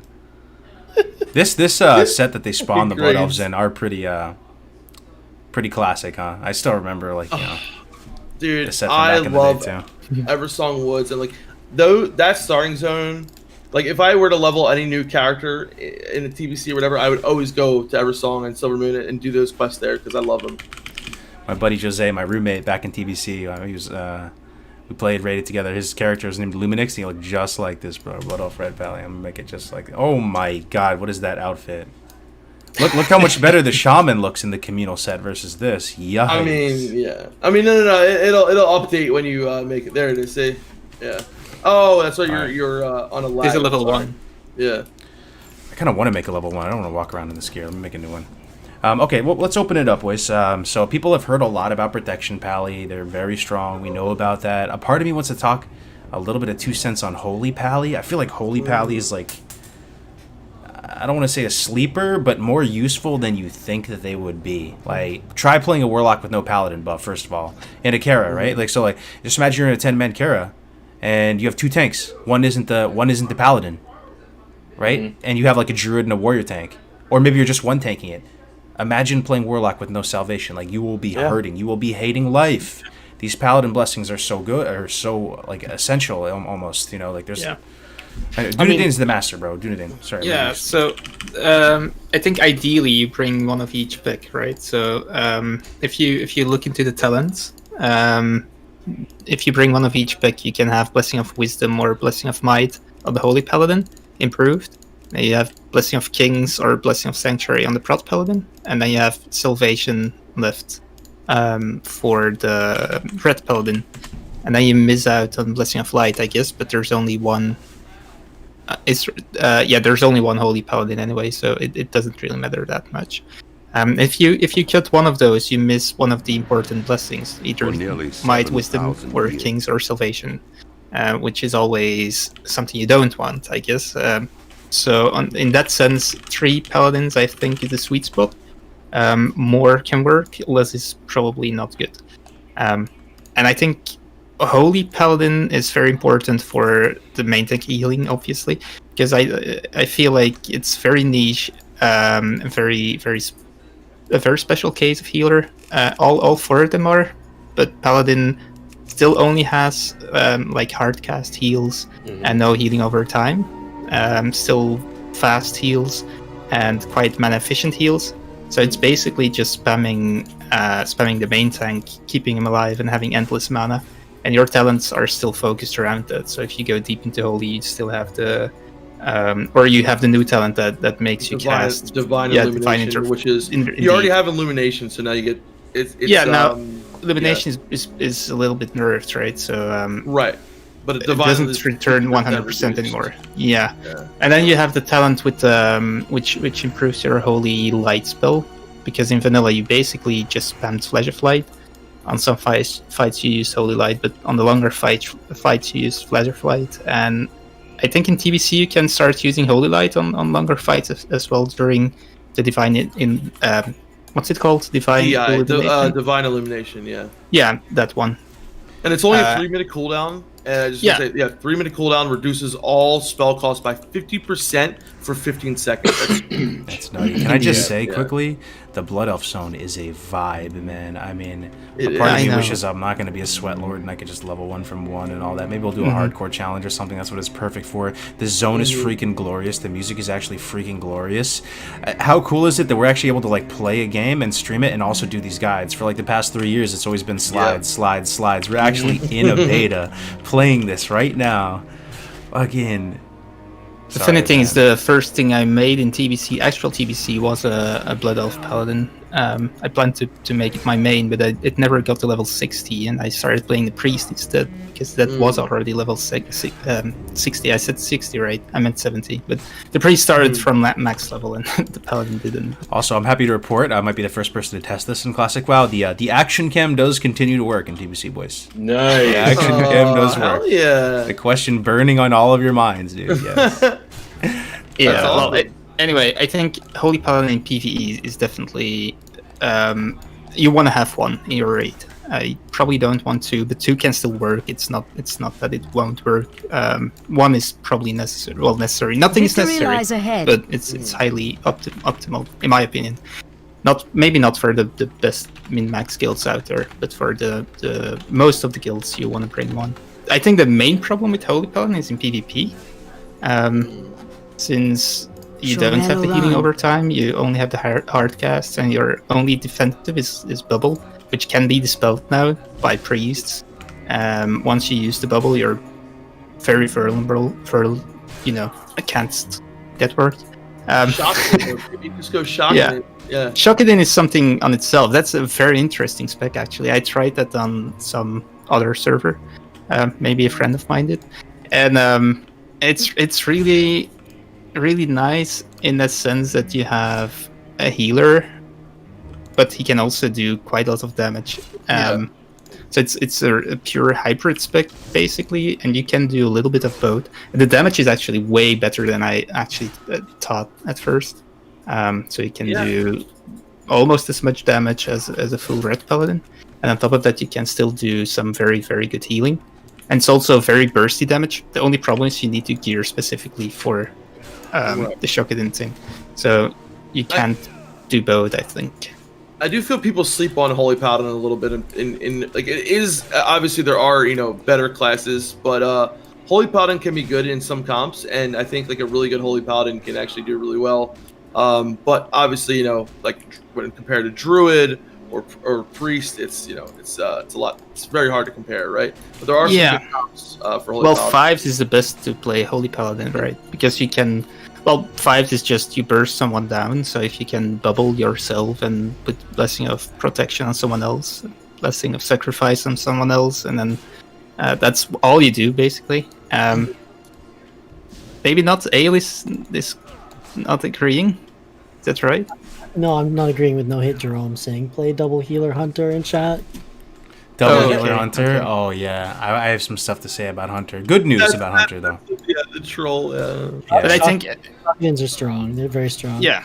I just the main problem, which, like I said, the main problem is you want to gear for it specifically, and it's only good for that, in my opinion. Maybe you can tank with the same gear somewhat, but you can't really do anything else with it. So, but other than Shokaden is quite fun, but I think you want to play it with something like a Pamparo Mage. I tried that a little bit on you know what. Yeah. In the vanilla TBC, going against a Shokaden warrior, and they absolutely blew us out of the water because it was unexpected to have that level of burst with an MS, and that was at like 2.2k rating, so that team was good, and like they were surprised for sure. So it's something that, like, if you put all your eggs in one basket, I think you can get a lot of teams, and the play is fun and the burst is huge. So that's kind of another thing that's like interesting, that we'll see how the meta plays out with stuff like that. There might be some things like that are potentially like meta breakers, right? Which throw people's plans. So I agree. I think a lot of people look at Shotgun and they think, oh, it's a meme, whatever. But they can really put out a lot of burst. It's definitely not a meme.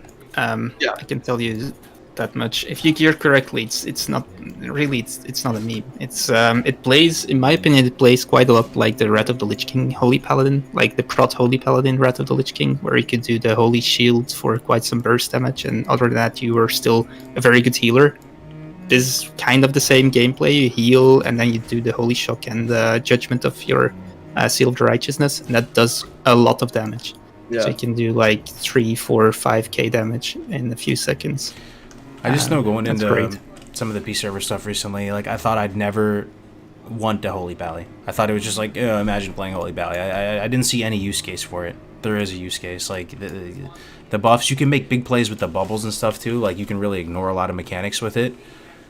It's better than I thought, for whatever that's worth, man. Like there's some times that you genuinely are like, I wish we had a Holy Pally, and it is what it is. I know there's a dungeon where you have a problem, right? One of the dungeons where you need to do. There's you get basically you get like the longer the fight is, the longer your casts are. So you keep on getting stacks of the casts, but you can bubble and it wipes stacks. So. And you have Holy Shock, so I guess. Right. And Seal of Light, but no, Paladins. State your business. I don't say that because I play one, but I honestly feel like all 3 specs of the Paladin are extremely unique and extremely fun to play in TBC, and that's probably the reason I play one. But I genuinely feel like Paladin has the most fun choices in like spec, and all 3 of them. It's very hard to pick one of the specs. I was thinking a very long time of playing Prot Paladin. I'm gonna play Red Paladin.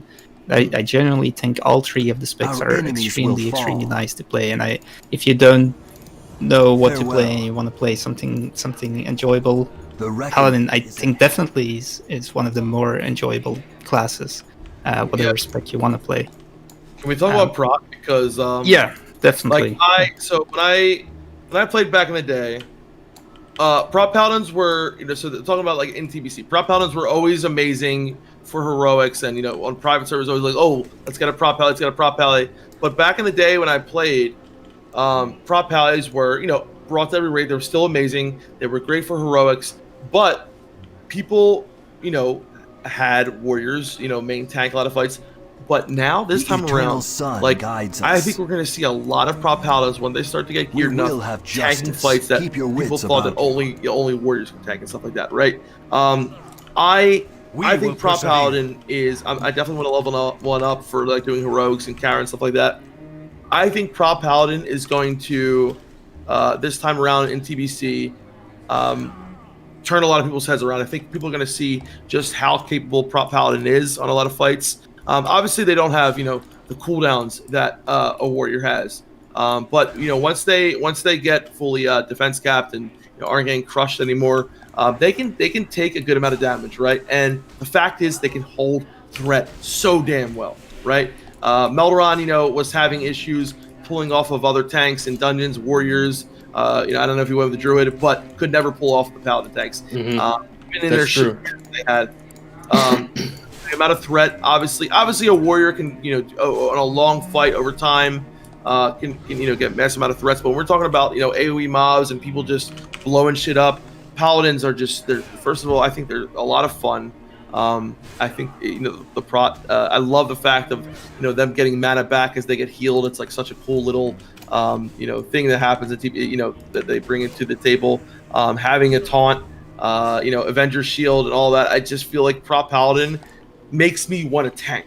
Yeah. Someone who started tanking till Wrath makes me want to tank. As a DPS, do that. As a DPS, you get spoiled playing with prop pallies too. It almost kind of feels bad about TBC though. At the same time, like when you run with a prop pally, like you almost tank shame the other tanks a little bit. You're just kind of like warrior, like fine. I mean, that's how I feel as a warrior. Like just we did Durnhold yesterday with a prop pally tank, and he was just so sticky on everything. I was just like I was going ham, and it didn't matter. Like now they have a taunt as well. Like even if one thing comes off of them, like boom, taunt back on them, and it's like a multi taunt as well. It's a multi taunt, yeah. It's like three targets, right?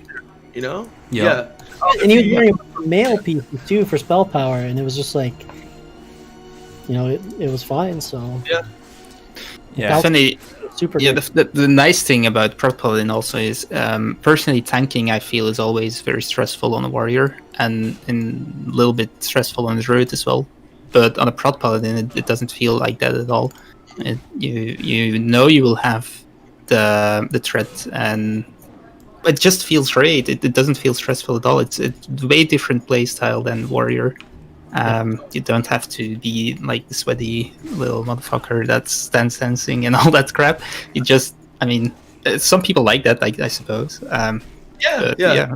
I think this is where I announced that I'm not going to play prot, and I'm going Fury. Yeah, Paladins have replaced me. You're going Fury, bro? For real? You're gonna go the Fury Dream in TBC? Oh, that's kind of interesting. Prot is just way better than me. It's I can't compare. Yeah, I just need to main your mage, and then we can just do me, you, and Navik do RMP all week. It's gonna be interesting to see how much threat they actually do in raid encounters, to see how you need to build your group setup and stuff. If you want to have paladins in like a more spellcaster group, get them spell crit, spell hit, those totems and stuff. If it's not necessary, you can put Tressa Druid with it and make it more tanky maybe. So I think that's interesting, see how it evolves, where they end up. Yeah, Prop Pally, I talked with Dr. Kill months and months ago about why he likes playing Prop Pally over everything else, and he just said, I like it because you can carry an entire guild on your back as a prop pally. You can carry the entire guild. You can personally be the bankroll of the guild, just your gold farming, the ability. You're just the S tier tank for that whole first chapter of the server. They're probably the speedrun tank too.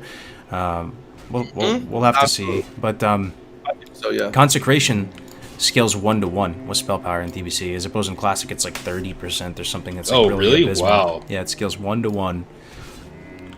So I wonder if you have tier 3 set from Nax, would that be like the best set to start prot tanking in level 60 to whatever level dungeons? I'm not sure. Maybe.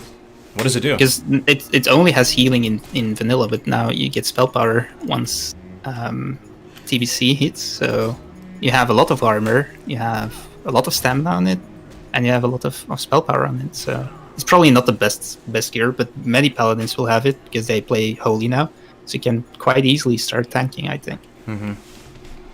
Yeah, I mean, Prot's in a great space. Like, if you want to main Prot Pally, it's probably, if you look back on the history of WoW, one of the most iconic things you could play in the context of an expansion. It's up there with, Fury Warrior and Classic, right? It's up there with, what's another one? Like, DKs and Wrath or something. It's like a vibe in and of itself. You look cool, it feels good, you're powerful, you're desired in game. Like, yeah. So, then we have Red Paladin, of course. Red Paladin. Yeah, thoughts on Red? I will say there have been certain fights like Gruels and stuff where we have a really good Red Paladin in our guild, and he does really good damage on Gruels. But overall, if I look at the average Red Pally, the damage has been lower than expected for me. Like, what do you guys think though? I don't know. Maybe.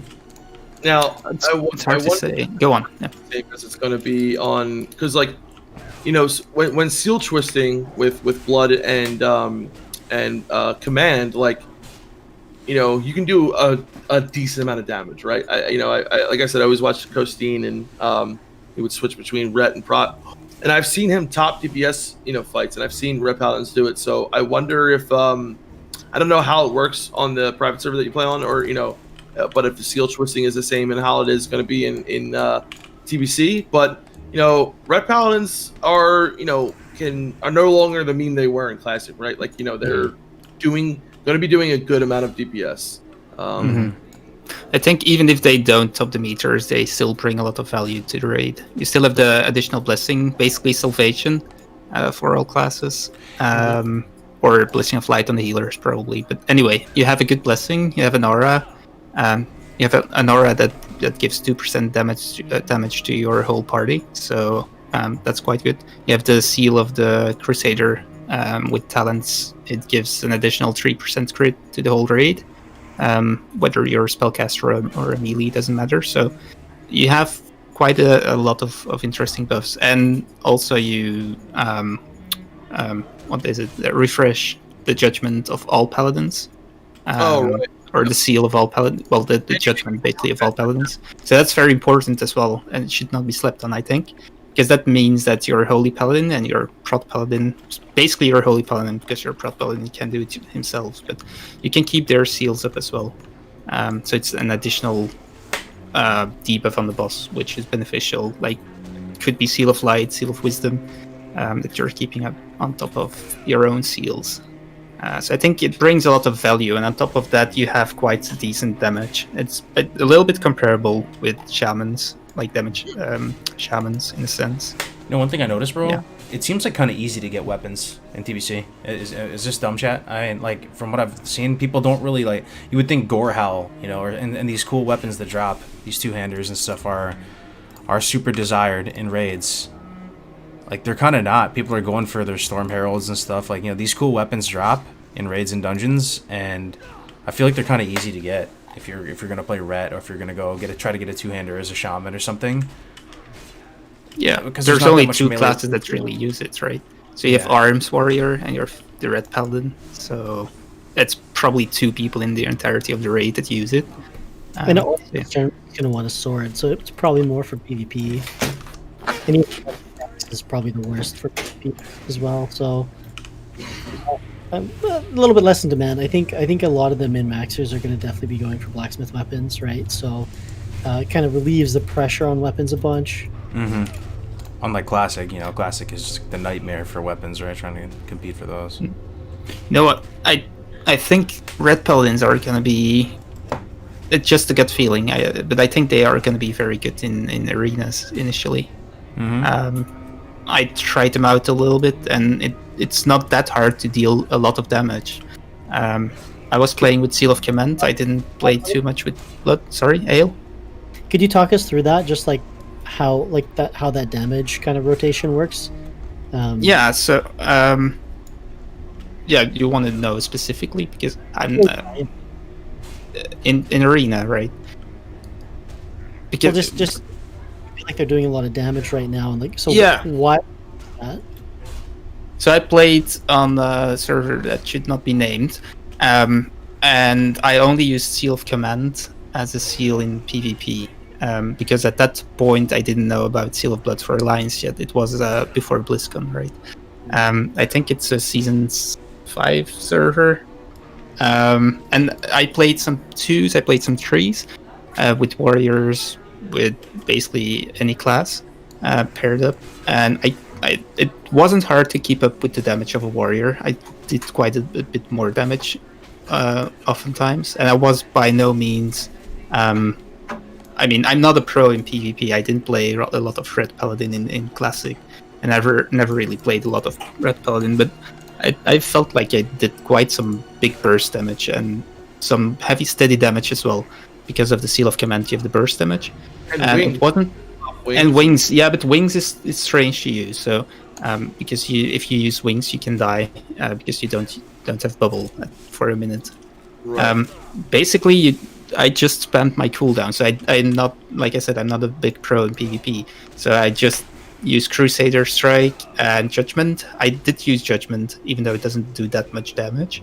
And other than that, I kept Freedom on myself, cleansed myself all the time. And basically tried to just stick on a target and hit whatever I could. But it's nothing very technical. But my damage, I felt like my damage was on the high side, like one of the highest. Usually when I could stick on my target, and more often than not I could, because of self-cleansing and Blessing of Freedom. Interestingly enough, guys, if you're looking at a class in spec that has the potential to one-shot, like legitimately one-shot, for like 100 to 0 or 80 to 0, Paladin is one of them on the Red Pally. Yep. They have this one's spec, shout out the Spank for, I believe, inventing it, but the whole Cactus spec, so you go Ret Reckoning, or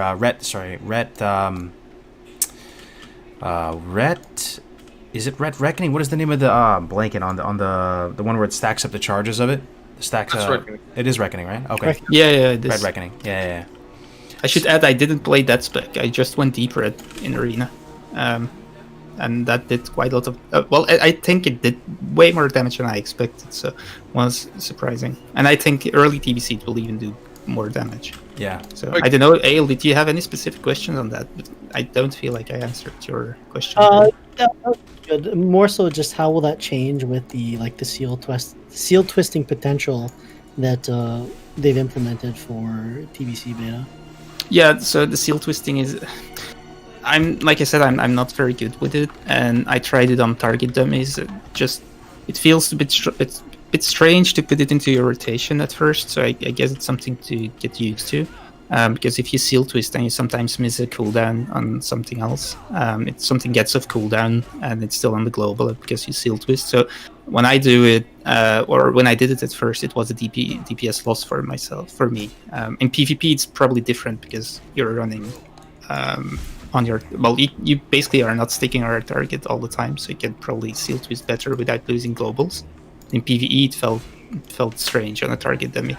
I guess if you get used to it, you can get a seal twist in every now and then and have increased damage. But I guess we need to wait and see how it actually plays out. Yeah, I played against the Red Paladin in arenas, and he seal twisted, and that was another level than what I did. I can tell you that. I think you can seal twist Command with Blood, I think it is, and then the interaction with Wind Fury and Reckoning, TLDR, you can one-shot people. It's pretty majestic to watch. Like, there's some clips of my buddy Gucci. He had like bark skin on. He's a druid sitting at like 85%, then he just gets evaporated. You know, it's interesting too, because the Paladin, it seems like the class they synergize most with is Shaman, which is so weird because they're like in terms of like their lore and stuff, you're all about holy damage and stuff, and they're against each other. It's Alliance for Sword. Now they're best buddies. One has an offensive dispel only, one has defensive dispel only. And they both have their little Wind Fury type effects. And you can play it either way. Like I saw this guy playing Enhanced Shaman Holy Pally in the arena. I mean, it's probably not like some S tier or A tier comp, but you can make it work in that respect too. Not only just make Ret Rest though. You can do Enhance enhance Yeah, hold. that's Either way, interesting. they synergize it quite a bit. I mean, when you pop Wings, Bloodlust, and you have Wind Fury down, like you said, it's that one shot that's possible. And like, we were talking earlier, like how the Shamans were like the workhorse of the Horde, and like the Paladins were the workhorse of the Alliance back in the day. But they definitely do synergize really well. And I mean, one of the things I'm most excited about is just Crusader aura. But like all in all, I think Red Paladins are a lot of fun. They went from being like we called them the fat class, where you can just sit there and like not do anything, like play with one hand, literally. Yeah. Right. I mean, it's still not like the most like crazy complex. It's not like but all in all, like seal twisting definitely does make it. So I think the way it works, right, is like when command procs, that's when you go into Seal Blood, right? So you wait for the command proc and then pop into Seal Blood. Well, you basically do it right before the weapon swing. So you still have the previous seal in the batch and the new seal as well. But they changed it with spell batching. You still have the same effect. So the seal stays a little bit longer, even when you pop a new seal. So for a short period of time, you have two, and you want to time that right when you swing. Gotcha. But that makes it very strange and very, very unnatural to use if you're not used to it. Yeah. I just, man, as someone who loves Classic, and it is my favorite game of all time, always will be, I find myself, the more and more I play TBC, if I'm being honest, just feeling like they did refine the game in many ways. Like, the game is really, really good in TBC, and all these specs we're talking about, it's like they really took a look at some of the deficiencies or problems. And it doesn't mean the specs are broken in vanilla, but just some of the things that they were missing almost, and just polished them up a little bit, give them a little once-over. And I personally think TBC is the peak of all MMOs, in my opinion. Wow. Yeah, I agree, especially on class design. But everything else went downhill after this. Yeah, in my opinion. I don't know if you can see the game I'm playing right now, but I always wondered how this was going to look in real Classic and not the scuffed private server, kind of rough around the edges, mangoes, whatever. It looks insane. Nice. It looks insane. Beautiful. Look at the skybox, dude. Look how nice the skybox looks. Like, it's just Yeah, it looks I love it. Insane, dude. So if you wonder why so many people play Blood Elf, that's why. Pretty much. Oh man. yeah. Pretty much. So what do you think, doing all things considered, like, can people play any one of the any one of the Pally specs with a full heart? Could you main Holy Pally and not be made fun of and laughed off stage? What I mean, you mean like in arenas or in just general? In general? Can you just be like a Holy Pally main and just definitely, definitely, yeah. You can be any class main, and you will. None of the classes or none of the specs are bad. They are all useful, and you want to have one of each. Except if you're like a very sweaty min-max guild that only takes warlocks or something like that, then maybe not.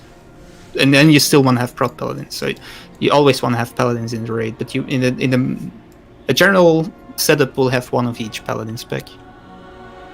Yeah, it's necessary to have, in my opinion. Yes. What do you think, Melderon? Has your opinion on Paladin softened a bit, or you still hate them? Well, I welcome them, but I still think, like, from an RP perspective, it's just weird having them, to be honest. You love prop Paladins now, though, don't you? As a DPSer, I do, yeah, because I feel like they're the only ones that could really maintain that sticky threat. But, it has nothing to do with the class itself. I think the only thing will agree with me here, it just feels weird having the faction you didn't have in Classic, you just have them automatically. It's kind of strange. It definitely feels strange. Yeah. I guess you can see or look at the Paladin as a Blood Knight on Horde side. Yeah, that's what I have. Yeah, and Shaman does make a little bit of sense for Alliance, but it's still strange. It is very strange, yeah. Yeah. Basically, the Draenei just, like, crash landed and just happened to bond these furl bogs, and we're like, oh, we'll teach you shamanism. And they became shaman, and then the blood elves are just like, oh yeah, we just so happen to have the same abilities as Alliance paladins. Yeah, it's very strange.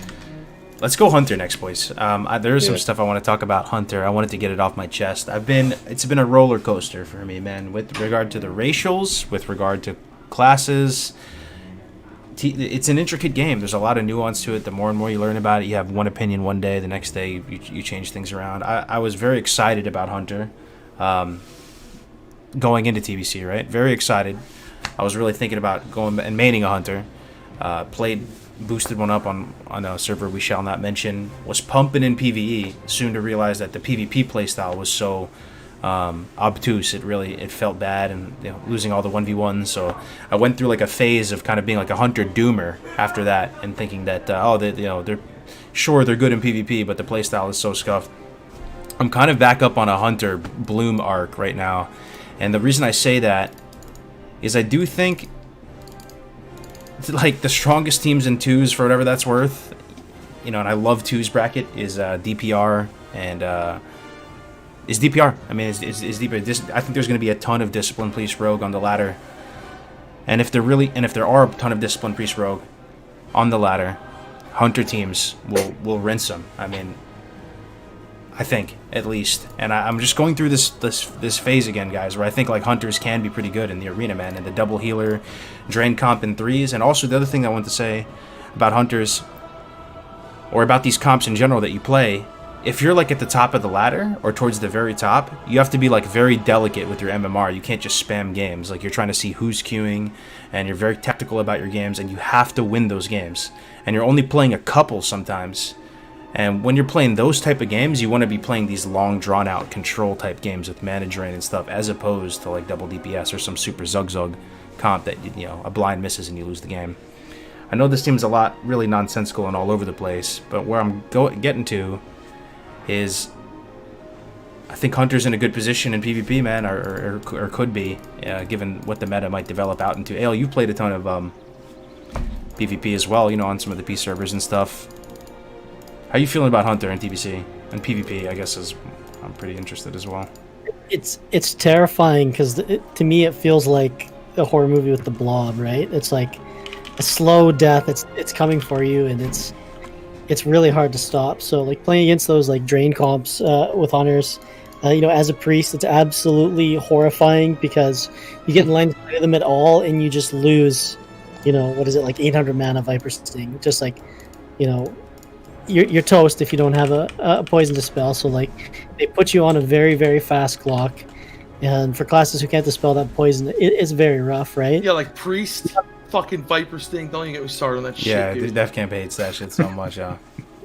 Troll Hunters have as well. Just like map control using their traps is huge as well. They'll basically block off an entire section of the map with their freezing trap that make it so going over that is brutal. They'll just cut you across that all day. And then combined with pillars, like they're very like strategical kind of as a class like that. Like they put you on a clock, they can like section you out of games, like almost like a good like basketball player can like play like zone defense on you in a way, right? And I think like you say, they are better than people think they are, especially with the patch we're getting. So I always take this back to vanilla TBC.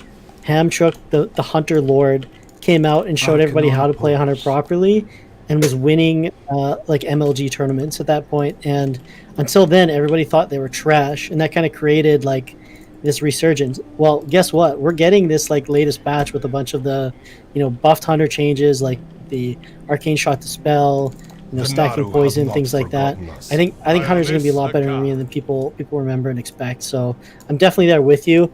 Are they going to be like S tier? I'm not sure. Some comps, but definitely A tier, I would say. Thing is, if the meta is rogue heavy and priest heavy, I think Hunters are going to do well. And who am I, right? I'm just some random guy. Don't believe me if you want. But the Viper Sting whittles people down, and Hunters also shut down rogues. And basically no classes can shut down rogues. Like, it's so, like, what does a rogue get shut down by? Like, they have uptime on everybody with full cooldowns. The thing is, freezing trap, or the frost trap, whatever, the blanket, trap on the ground is one of the most powerful spells. Cocaine traps. That is one of the most powerful spells in the game, dude. The flare, preventing the vanish blow. Good flare usage and bestial wrath. It's like, it's super good. I mean, when you have immunities and I think Hunter can do like you said, Carcass, priest with a lot of priest rogue. You're gonna see a lot of priest rogue 2v2. A good druid hunter comp, very tough for a priest rogue 2v2. Yep. And if we're talking 3v3, it's gonna yep. I mean RMP versus like hunter warrior druid is a tough one. A good hunter team is terrifying, man. Hunter has all the tools, right? But it's super hard to use, in my opinion. It feels. I played quite a bit of Hunter also in Arena. Well, quite a bit. I tried to play quite a bit of Hunter and duel with it, and it feels very tough to play it. Probably because I played the noob class Paladin, but Hunter feels hard, man. You have all the tools, but I can't make it work. You just have to know that Freezing Trap is or Frost Trap is one of the most powerful spells in the game. You never leave your Frost Trap. It sounds so annoying, and it is annoying. It's probably the closest thing some people would consider like a cancer comp, like the double healer Hunter teams or Hunter Druid and twos. Like, you never leave your Frost Trap. So does that sound fun to you if you want to play it? That's a whole nother question. But you just sit Frost Trap, and maybe you just pop out for a second, plink somebody with a little bit of damage, and you refuse to fight outside of your Frost Trap. And just Viper's thing, stay alive, win game, man. It's terrifying. Yeah.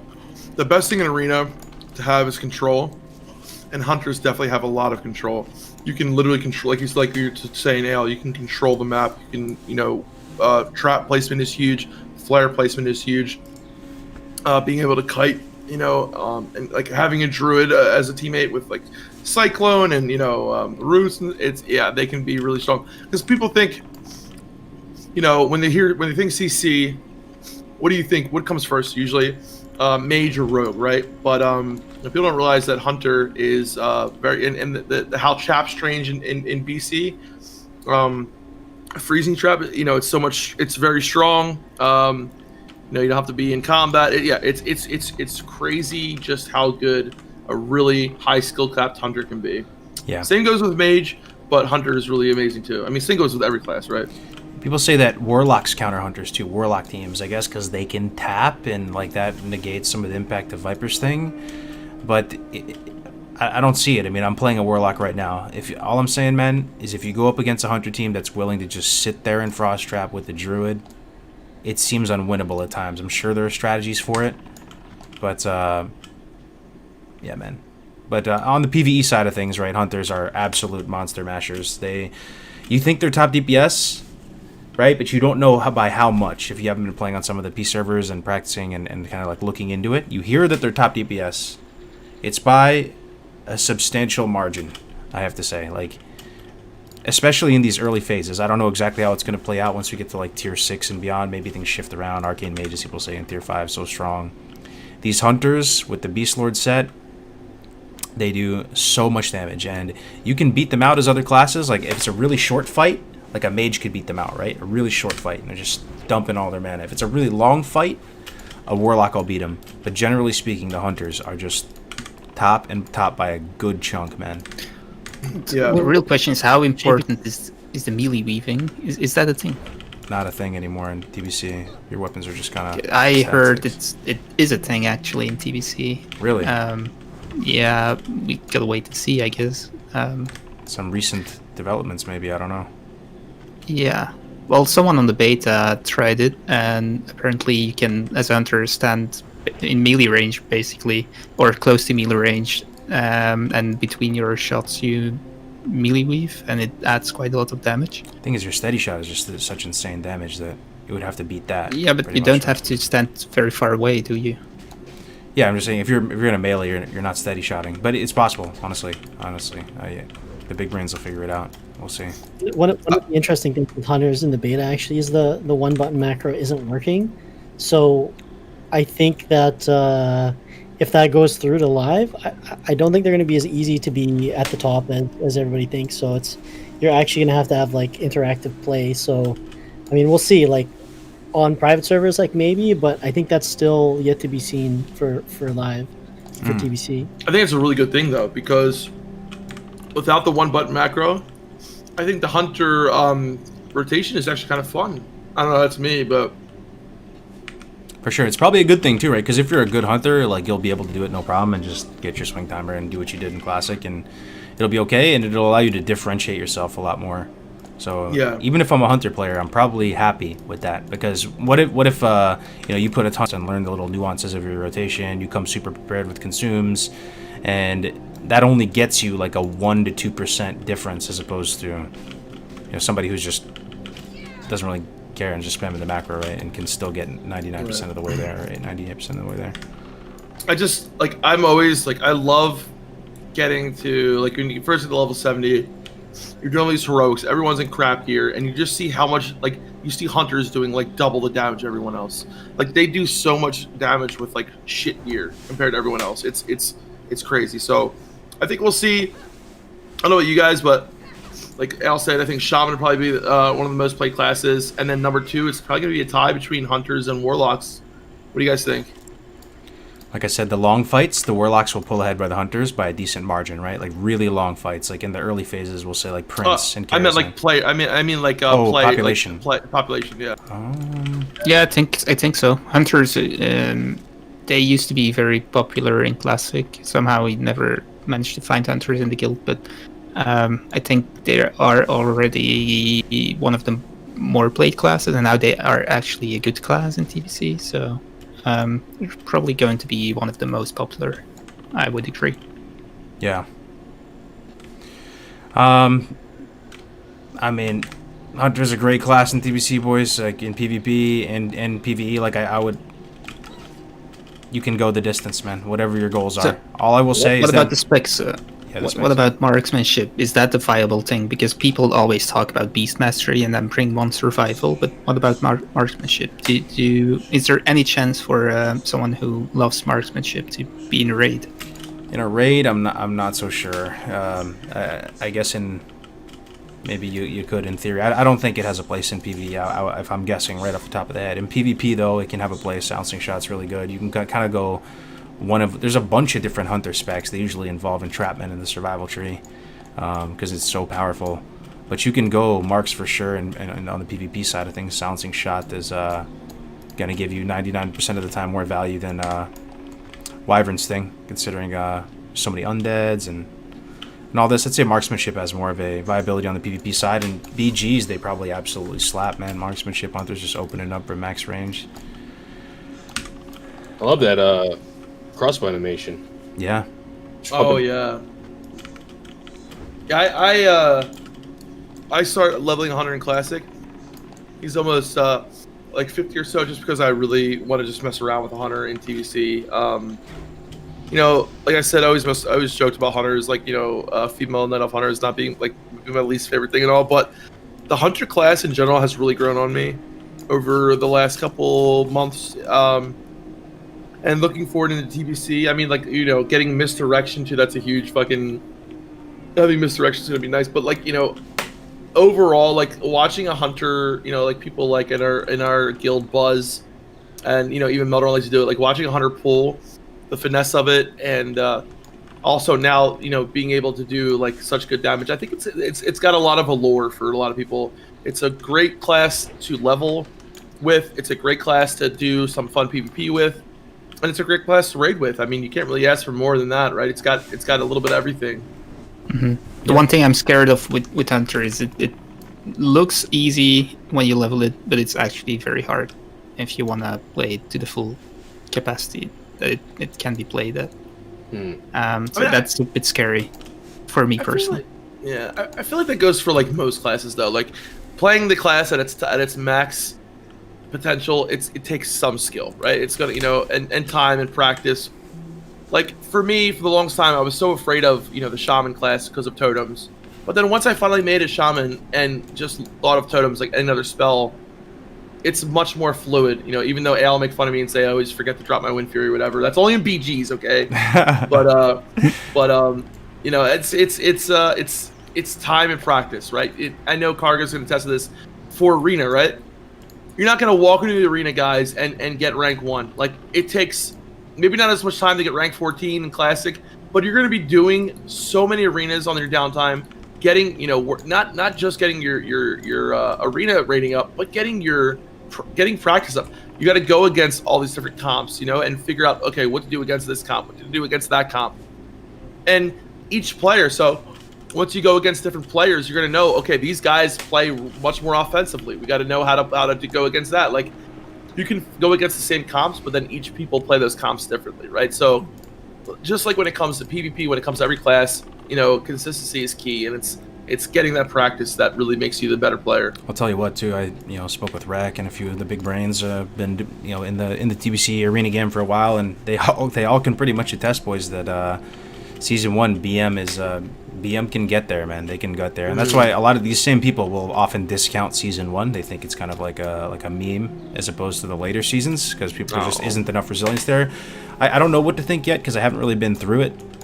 I think there's a certain appeal to me with season 1, the fact that there's more itemization choices, PvE gear like plays more of a role, but just throwing that out there for you to munch on them. And if you want to go BM and maybe go with a rogue or go with a double DPS, you can probably swing glad. I still think season 1, like at the end, after like the people who are finishing rank 1, it's going to be like DPR or something like. You can go ham and BM Zug Zug with a buddy for season 1 at least. Before you're relegated to Viper stinging everything to death. Yeah, I was thinking about that too, Cargo. It's like, I remember back in the day, season 1 was so different, right? Because like double dot classes were like Affliction, Shadow, Priest was like social, because like resilience wasn't the same, right? So you had all these like classes just dotting people, destroying them, double DPS, and then but right like this time around, Priest. I'm thinking about without the resilience and all, it could and in the game, like the absorb shields for Priest is going to be really strong season 1. Obviously because people aren't going to be able to do as much damage, and the coefficients are the way that's that. So later on, a shield is going to be much harder to go through in season 1 for someone that is in season 2. Obviously, you get the spell soul, whatever. But still, I think as a Priest, like I'm thinking about is this maybe the best time to try to get glad if I can? I don't know.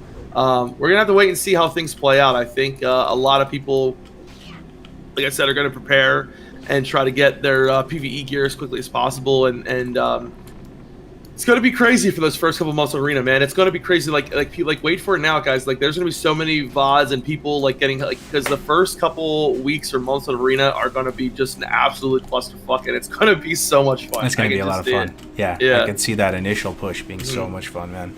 Yeah, I'm at a loss for words how excited I am for it. Yeah. But yeah, Hunter's in a great spot. I think the last class we'll finish on today is Priest. Warrior, baby. Let's go Warrior. I think. Fuck. People, this is a big one though, man, because it's that's the most popular class in Classic, right? Yeah. So how I tried, guys. Shitty will they be? If shitty at all, maybe they're going to be low-key powerful as hell. There's a lot of people determined to make Fury work. Ale's going Fury. I will say, just to start this part of the conversation off, Melee, so far, and hasn't been as bad as I thought it was going to be. People are making it seem like it's this unplayable thing. It seems pretty playable to me. I mean, you're not, maybe some of the mechanics... I've been mostly... melee comps so far, and we are, I don't know, like last night, like you, me, and another warrior, we were just annihilating shit. I mean, it was Durnhold, so it was the level appropriate dungeon. It was 68, right? We were all 67, 66, 68. I don't know, man. We just mowed through that place. But tell them what you said about my Shadow Priest, though.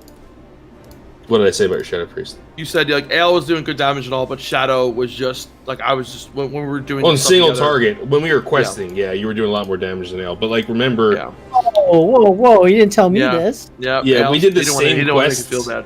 We did the same quest. Oh, I didn't get a chance to talk to him yet. We did the same quest we did. Like remember this quest we were doing solo? Yeah. We did the same quest, and it took like half the time. Honestly, yeah. Let me break it down for you. There's a lot of big changes coming in TBC for Warriors.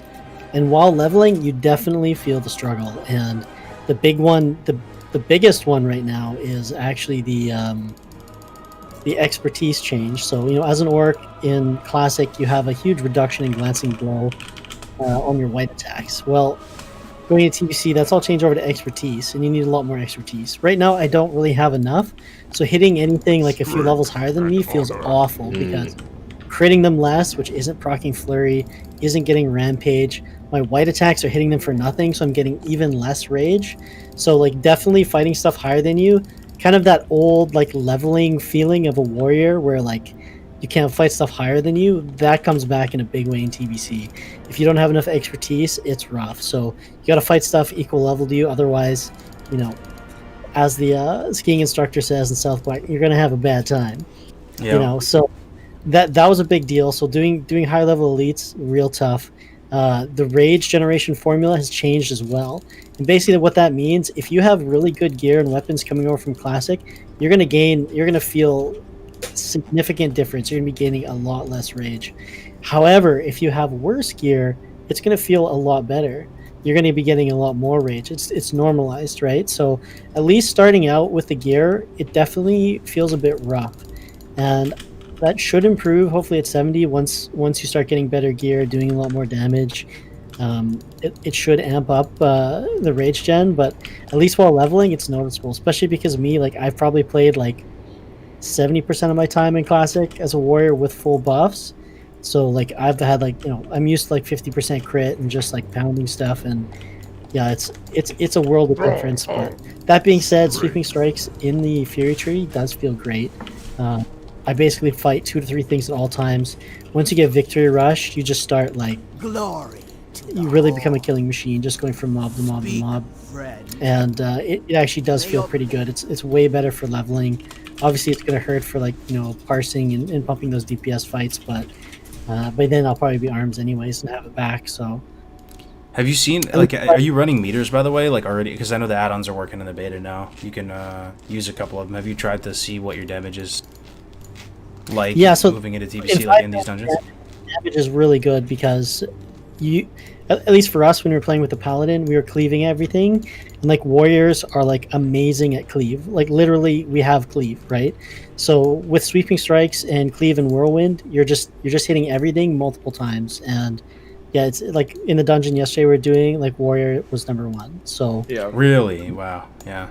I will say on those cleave packs, like Ale said, and Ale, I want to thank you now because you're like the only orc warrior that knows when to like use Blood Fury and when not to. Because like every other person just pops Blood Fury and then they're getting destroyed. I'm like, what the hell?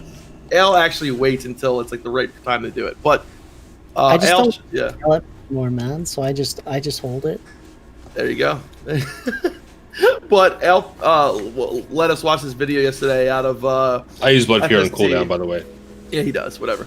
But you know, warrior. It was an arms warrior in SSC cleaving, and like the damage that warriors can do when cleaving is actually like kind of ridiculous. I wasn't expecting to see those kind of numbers coming out of a warrior in TBC, but people who think that, you know, warriors are crap, is that like when if there's a fight and there's multiple mobs who cleaved, expect to be pretty high on the damage meters as a warrior.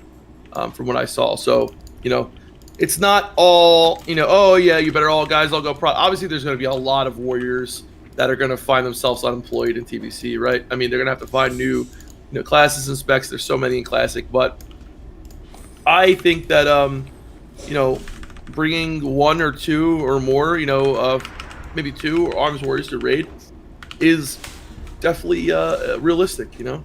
You think so? Is there a spot for a Fury warrior in a raid? A Fury. They're low key powerful, and like the difference isn't going to be like Classic where it was like you bring a Ret Pally and like he's like just barely above your tanks, right? Or if he is like, if you bring a Fury warrior who's like properly geared, properly skilled, they're going to be like 10% less than, you know, your hunters or your other melee DPS, right? Depending they're able to stay alive and do that sort of thing. The gap is small enough where if you don't have enough hunters, like you'll bring in like a rogue or a Fury warrior. It's not that bad, right? It's just that they tend to be more DPS as a hunter of equal level, and because they're ranged, right? But yeah, like definitely I think there is going to be a lot more Furies and rogues being played than people expect. Even for our guild, like we just don't have enough hunters to play in, and you know, the damage is going to have to be fine with it, right? So Sorry, I wasn't laughing at what you're saying. Yeah, I was laughing at Cargo's living the warrior life. I succumbed. I forgot I was a warrior. You weren't kidding, Ale. This gear actually is pretty bad, bro. I can't kill a pig, bro. It's like watching Def Camp Meltdown do hardcore. Yeah, it's like so like I'll regularly have Ale as a party member because as I'm running around doing something, and then like I don't know, 5 out of 10 times I look at my bars and Ale's dead. Yeah. But do you have to play a warrior like that? I know right? he just pulls like 30,000 mobs and just yeah. I think what you said, Ale, is it's extremely interesting because many people are like they have their mindset on the raid setup with 3-4 hunters, 3 to 4 warlocks, and no fury warrior, maybe an arms warrior. Well, definitely an arms warrior, maybe no rogue. Like a very strict raid setup. And now you say, well, it's probably only like 10% difference with the hunters, so you can definitely just do it with the warriors or rogues potentially. I think that's quite an interesting take, and I hope it opens up some eyes from people that are stuck in the strict setup. Yeah, it's not going to be like a 50% difference like it was in Classic with Rep Pallies. Like warriors will still pump, right? They'll still. I think it's going to open eyes because like kind of the community right now feels like, if you're not a hunter or a warlock, like we don't want you, and like that attitude I think like needs to change. Like yeah, they're the best, but they're not like significantly so much better that there's no use bringing anybody else. I just want to know what they can do, man. I want to see a sweaty 100 parse classic warrior. Give him the video. Go into TBC and fully theorycraft, min-max everything, full buffs, everything they can possibly do, and hit Karazhan, in the first couple weeks, and hit Mags and Girls and see what they can put out. It might. Follow my channel, man. I'll show you the way. I'm gonna pump. You will. Link him the video. Link me though. Watch it on stream if we can. There is a video of like the #1 warrior in the world. He raids with bipolar. His name's Orlando. He has a piece server video of a cleave fight where he's #1 DPS by like double. He's like 5k DPS, and it's a really specific cleave spec because he does have Death Wish as Fury, but like he absolutely just like destroys everybody. And I think in certain fights, like it's definitely there. If you can hit multi-target, warriors will be #1 DPS over hunters and things like that. That was in SSC. It was what's his name? It's the Naga dude with the warrior shoulder plates. Lord, what the hell's his name? Something Lord or something like that, right? What's that? So what's his name? We're asking you that he's a Naga and he has the warrior shoulder plates in SSC. Is it Fathom Lord? Fathom Lord something. Fathom Lord, that's it. Fathom Lord something. Yeah. And he has you gotta watch his VOD. He has a bunch of ads on him, right? And you have to. Yes. Yeah. Think of it. Yeah. So like having your walls and just blasting, that's like best case scenario for warrior. Like you do absolutely insane damage, and like it's like on certain fights, like I think definitely like warriors will be topping meters and really pumping. So do not fret, warrior, if that's what you want. Find your place. Otherwise, craft your Storm Herald and go be a king in arena. In arena, sure. I think it would be very interesting to do some raid setups, but maybe that's something for a different episode to see where specifically the warrior fits in, or the more melee classes fit in a raid. Because when you look at raid setups, you kind of try to make melee groups and caster groups based on the shaman totems. So if you put one too many melee in, that screws with the group setup. So I'm kind of interested in seeing your takes on raid setups as well. It also is like a really fun and interactive like rotation, and like I think compared to hunters, especially BM, like it's a lot funner. Same with arms. Even for us, our guild going into TBC, like we're having trouble getting people to play hunters because they're just people just don't. Yeah. Even though they're like supposedly the top king pumpers and things like that, it's just like people are just it's kind of uninteresting, right? So what are we gonna do? Well, if we can't get more people to play hunters, like we're gonna have to sub those in with with a rogue maybe or a warrior, and yeah, that's like just how it's gonna happen. people. I mean, listen, TBC in whole is more friendly towards caster DPS, right? Like as a whole. However, like I said, there are fights where they are melee friendly, where melee can do a lot of damage. But at the end of the day, like there are going to be people out there who min max and try to get the perfect raid setup, right? Where they have obviously you have one of one rogue, one maybe one warrior, one red paladin, then you got 4 or 5 warlocks and a bunch of hunters and stuff like that. Like most people are going to try to do that, and it's going to happen a lot. But at the end of the day, you're going to be able to hopefully clear content with groups that are not specifically tuned like that, right? You will be okay. As stuff goes on, you get later into Sunwell. Obviously, it's going to get more difficult. I mean, we're going to have to wait and see what the content is like pre-nerf and what happens with drums and everything like that. But at the end of the day, man, like you really don't need to have the min-max best raid comp to clear SSC, right? So Spank's hitting me up right now. He's in the chat. I've been getting some lessons from him. He's like one of the best minds about like TBC just in general, like on the planet Earth. And he said check Discord. He just sent me a few screenshots. I'll pull them up if anybody's interested. He just said Fury's working fine. There you go. We'll see. What? Kark, play that video real quick. I put in chat. Like, just like the first 20 seconds of it. Okay, I'll play it in 1 second. Let me take a look at this. Oh, right. No, that's just Hellfire. That's what's on the beta. It's Hellfire. Okay. Let me see if the stream can see this. Stream, can you see the screenshot? What are we looking at here? Let's take a look. So we're looking at a Fury Warrior. Or some kind of warrior. I don't know if it's... Yeah, I guess it's Fury, based on what Spank said. Doing 3,200 damage here and Highjaw. Wow. That's nutty. The thing is, you don't know exactly how much gear this character has, right? Like people say that towards the end of the game with expertise and Sunwell Plateau and tier 6 and beyond, they really start to catch up and even outperform locks and mages and do quite well. It looks like he might have tier 6 on, but it looks at the helmet. Is that tier 6 though? It looks like a recolor. Isn't tier 6 like kind of bluish blackish? Well, the recolor would be the PvP gear, but that is T6, I think. That is T6. About the PvP set one, yeah. Yeah, we got this one, 3,200. Highjaw. This is the Fathom Lord boss you're talking about, Ale. 33.45 on oh no, this is BT, sorry. This is BT. BT. Hey, look at that. That's a single target fight right there, right? Yep. Oh yeah? Wow. That's nutty, man. Wow. Oh, guys, yeah, the new mount. Yeah. That's we were actually totally forgot about that. We were gonna troll you guys. I know. We were gonna troll you. Pretty much. These came out. It was an April Fool's joke. As far as we know, I mean. Yeah.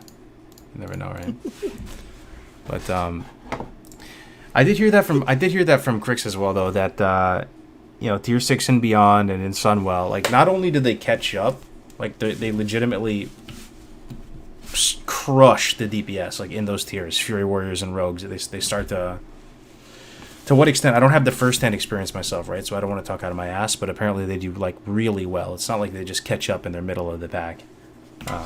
We'll have to see. When Rogues get glaives, man, it's no joke. And yep. But that's the thing, right? Like a lot of people are so stuck on to. That's why I'm really excited for TBC, and I want it to be a little bit like we were talking about before we started. I definitely think there is a good amount of mystery still in TBC. I think there's a good amount of knowledge that still needs to be accumulated. There's a lot of min-max. There's a lot of testing that has to go on, and that's something that I'm really looking forward to. Like I want to be surprised, right? I want to see things that I wasn't expecting. And I think that's definitely possible. And the fact that there's no world buffs, right? Ooh. No freaking world buffs. There's nothing, not even going to be having Dark Moon Fair, right? Because it's all wiped off now. I thought maybe that, Dark Moon Fair would still be available. No world buffs. Obviously, we got to see what's going on with drums and whatnot. But, it comes down to, skill and being prepared. And I think hopefully we're going to be pleasantly surprised in TBC with seeing how some of these classes perform. We forgot to talk about that too, though, Def. We were going to talk about it, remember? Oh, right. The world buff. And Classic. Yes, yeah. So maybe you can summarize it best, Ale. You talked about it before we started the show today. You guys hear about that, chat? Which part? The TBC or the Classic one? But I guess for both. Just the whole world buff conversation. Yeah, so on the PTR they've added an item where you can basically like save all your world buffs, right? It's like a 6-second cast. It takes all your world buffs off you, and then you can't get them again for an hour. And then you can put them on you. It breaks the item. You get basically buy from Chromie. I believe it's 10 gold, and it puts all the buffs back on you, and it makes it so it'll allow you to play your character and save your buffs for when you actually want to use them. So go raid or things like that. So it's something that Blizzard's added on the PTR. That they said will be going live before TBC and on Classic Forever servers. So yeah, it's a little like people are like, oh, well, it's a little late, but I mean, like at least it'll be available for the people for the Forever servers, like you said. I don't like it personally. You don't like it? You don't like it? Okay. Why is that? No, here's the thing. So I like the idea, right? I think world buffs are what partially ruined classic experience for a lot of people. However, you got to go one way or the other. You either take them out or you literally just give them to people, right? So the problem with this is that you're already spending money. A lot of guilds, don't have like a very solid infrastructure like we do. We get Songflower summons or whatever, but you still have to go out, go to Dire Maul, pay the person who cleared Dire Maul, pay the person you just got summoned to Hakar, pay the person that summoned you to Songflower, and then you got to pay 10 more gold to get this item every week, right? Because it breaks upon use, right, Al? Yep. Yeah. So like, just either give us the buffs or just take them out of the game. Yeah, I agree. Yeah, Tyrannosaur makes a really good point, though. He said anyone who says it's a little late needs to consider that if they had done it too early on in vanilla, that people would have had to go through the struggle to appreciate the change. So if people didn't get traumatized by world buffs, maybe if they did this at the very start, people would be like, no changes. But we all knew, everyone who played private servers already knew how bad it was going to be, right? Well, it wasn't as late on private servers, but yeah. I mean, we still knew how all-encompassing it would be, right? Like, oh yeah. That's why I made that video. Like it's like. So they and Def, like I don't. This is not pointed towards like drug use, but like I looked them as drug use, right? It's doping. That's like using steroids, yeah. So essentially, like what they do in Philadelphia with like heroin, they actually have heroin distribution places and allow people to like safely use. Like injection place, yeah. Like literally just have an NPC standing in Orgrimmar, you click one button, you get the buffs. Like just either go one way or the other. Hell? That's hilarious. Yeah, no, it's true. That's Wait, don't they do that in China though? I heard they do that in China. That's the thing. Like you literally can go to a vendor and get an Oni buff. Like you just get it. Yeah, like it's so weird to me that there's this middle ground. I don't understand. Like either delete them from the game or just give them to us. Yeah. It solves like 1/3 of the problem of world buffs because there's like the issue of people not playing, which is obviously like, exactly. It's really important for the game just to have people like actually playing. Like me, I've just leveled up other characters to play, right? The other issue, is actually like the tedium of having to go and get them in the paying and stuff like this. And then other one is the potential PvP, right? So I think people want the tedium removed, but there's also a certain amount of people who still want to have that PvP as well. I don't mean like dispelling, but just like, the fighting over getting them and stuff. Like, I don't know what that's like. The server I play on has no other faction, so it doesn't really matter as much to me in that regards, where there are some people who do like having that because it forces people to go out of the cities and, interact with the world, at least to some extent, even though after you don't, right? So, yeah, I guess. Me, that is, an opinion that people is getting have. summoned from place to place, interacting with the world, though. So, is the change they're making you want to play Classic more or less? Well, the problem is the main problem, in my opinion, with the world buffs is when you lose them in a raid because something happens. It's very bad for the morale and it feels shit. So I'd rather have no world buffs at all. Oh, me too, dude. And I agree with you 100%. But if you're going to do so, like this is the next bit, you either get rid of them or you make them easier to get. Those are the two things you can do, in my opinion. And this is the less of the two things I would have liked to see. But just give us an NPC in Orgrimmar. You click the guy, he gives you the buffs. You go to raid. Right? I know that kills people who make money off of the world buff thing, and I feel you. But this just makes getting them even more of a pain in the ass for most people. Honestly, it doesn't improve the situation. How's What that would do, there needs to be. Because you got to spend cooldown more on that. money each week. 10 Yeah. gold.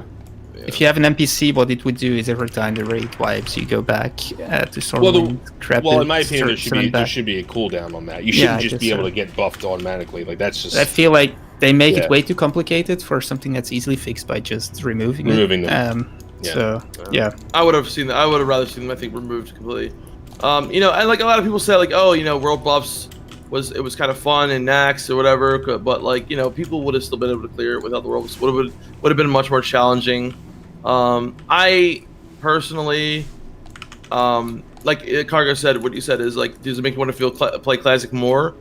No, because I'm just 100% wanting to play TBC, but I think it is, for some people, like Al said, being able to now be able to play your character after getting world buffs will feel good for a lot of people, right? So, but the NPC thing would do the same thing. Yeah, you can literally play all week and then go get them right before I like raid. the whole NPC thing. I just doesn't feel. So you're happy with how they have it right now, Dev? I'm just kind of curious, man. I'm not happy. I'm like, so, like Yeah, I you're gonna said play. Honestly, answer this question. You're gonna play your priest more now that this is out. Oh no! Like I said, I'm gonna be playing on TBC. That's what I'm saying. Yeah, so like, for a lot of people, they just. It's not gonna affect me at all, honestly. So like I'm saying, it's not like I'm happy or. Would you guys unhappy. play Classic Fresh again? This is a question for chat too. Let's say TBC's out for a year, right? So like we're through a good amount of it. The hype has kind of settled a bit. It's an amazing game. It always will be. And they launched like Classic Era Fresh with these changes that they just implemented for World Buffs. Well, TBC is still available to play though at this point. Yeah, with TBC still available. To No, play. I'd still play TBC. You would? Me too. Damn, son. I like know me, Cargos. I like TBC more than Classic. Yeah, we were Classic personally, Andes. so. What happened? I'm If not World gonna Buffs lie were, though. I were kinda... removed, Cargos, I would play Classic again. No way, really? That's the difference maker for you? Straight up removed? I you would play? go. It's literally the worst part of the game. To me. It's definitely yeah. Holy shit! I would go through a full cycle of TBC before I play Classic. But then after it, I would definitely play Classic again. But I feel like they need to make more changes than just the world buffs. They need to change the mage boosting thing. That too. Is probably as important as the world buffs because it feels really shitty to level now. That's the second most. Maybe bots are close second. Bots. I was gonna say bots. Yeah, it's either the bots or the boosting that's number 2. Yeah. Yeah. I mean, I'm glad they did something. Personally, and for the people who are going to be playing Classic and not playing TBC, I'm happy for them, because like I said, they can actually, play their characters now if they want to, and not have to worry about, logging off all week or, if you get DMF or whatever. So, I'm glad they did something for it, But there's a second piece of news that Al was going to say. Yeah. Right. Yeah, second piece of will not be any world buffs in TBC at all. They'll be removed upon an encounter start. Thank you, Lord. How hype is that? Trash though, really? What or do you mean? boss? Is that Sunflower? Is that like the ones you get from Zanger Darkwood Marsh? Fair. Oh, DMF. Okay. Yeah, as far as I know, it's everything. I think they've been also looking into the other ones, like the Botanica buff, the haste buff from the ads in. And wait, is that confirmed? Like by Blizzard? Yeah. Oh wow, I missed that. Well, that's and pretty was that exciting. in raids only? Yeah, you're excited then, right? Because that's you don't want world buffs in raids, and people would find these world buffs. Maybe Blizzard had they were able to guess that people would use them in the same way they did in Classic, and they're pretty much taking them out. Is that in raids only, or is it in Dungeons every as well? dungeon as well? So my question is, these Hellfire, like the Hellfire bonus buff you get here, like it's damage or something you get in here. There's one for Akendu and there's one for all of them. They weren't working in the dungeons before early in the beta. I don't know if that was intended or if that's part of the world buff change. Well, we saw, Al and I saw, I think Josh was with us as well. It worked in one of the dungeons and not the other. I think it was a bug. Like we went into crypts and it was working, and then we went into mana tombs and it wasn't working. Yeah. And Also, like, you have to watch if you're PvP flagged or not, because if you're PvP flagged, a lot of times you won't get certain buffs and whatnot. But yeah, I think this is huge because we were worried about, is Darkmoon Fair going to still be around? People are going to be going to get Darkmoon Fair buffs, bringing the raid, this and another. I am very, very happy to know. Like, listen, the content doesn't need to be made easier. If anything, it needs to I think we need to get like they did with the pre-nerf content and stuff, right? So I'm really happy with this. I'm really looking forward to like the pre-nerf bosses and all without any world buffs. I think it's going to be fun. It's going to be a lot of fun. Maybe a little challenging. Who knows? Yeah, man. Yeah, I mean, I'd rather have the games challenging to be more challenging than to be more accessible, to be honestly. Because there's only one tier of raid difficulty in TBC, right? It's not like retail where you have multiple options. You don't. Correct. I'm very excited to see how hard these heroics are, man. And we'll likely get to test those on the beta, right? Like, they'll likely put that in. Same with the raid testing and stuff. Man, do you think we'll be able to test a pre-nerf boss in the beta soon with gear? Like, are we going to... I think the first pre-raid boss would be, like... Rules? No, well, there's the dragon in Kara, the one that puts the skeletons. Oh, I meant Kara. I'm sorry. And then there's also Magtheridons with the cubes. With the cubes, right? I don't know if there's anything nerfed with Gruul, maybe. But, I don't remember now. Yeah, I think it wasn't. Was it not Gruul's? Wasn't it the guys before Gruul? Something happened. Something got nerfed. I thought. The hiking Mulgore. Mulgore. Yeah, I forget now. But yeah, Magtheridon. It's so funny. I don't even remember. I remember when it got. I always all my memories are doing it with multiple cubes, not one. I don't. When did that get nerfed? Was that must have been. Anyway, whatever. Yeah. I think a lot of this, looking forward, like, with the pre-nerf bosses, obviously private server values are probably going to be more difficult anyway than the pre-nerf, right? Because private server values, a lot of the bosses had increased armor, did more damage, right? So I'm not expecting things to be private server level, because I remember, doing heroics on Warmane. They were, there were times, we wiped, and even in Kara gear, right? Even in having like Primal Moonklaw Sentinel, the heroics in the private servers were pretty difficult. I hope it feels that way in TBC. I really do. I want to have that challenge with heroics initially on, because there's such amazing content. I love doing heroics. I think they're one of the most fun parts of TBC. Melderon has already said that Nax is hard enough to justify using world buffs. Every other raid is somewhat trivialized with mass world buffing, though. Do you think that actually... Yeah, so world buffs... I'm not saying that world buffs are very interesting in Nax. It's the only raid that they're interesting in my opinion. So if Blizzard were to keep them in, I would only keep them in for the last tier, but you still shouldn't...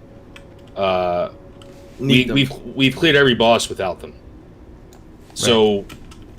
it just speeds up things. That's all it does, and it makes people happier because the pumpers get the pump, right? That's the thing about world buffs, is that the pumpers get the pump. It does sound like a drug, bro. Yeah, literally. It is, bro. It's literally a drug, man. That's what it is. It's a drug.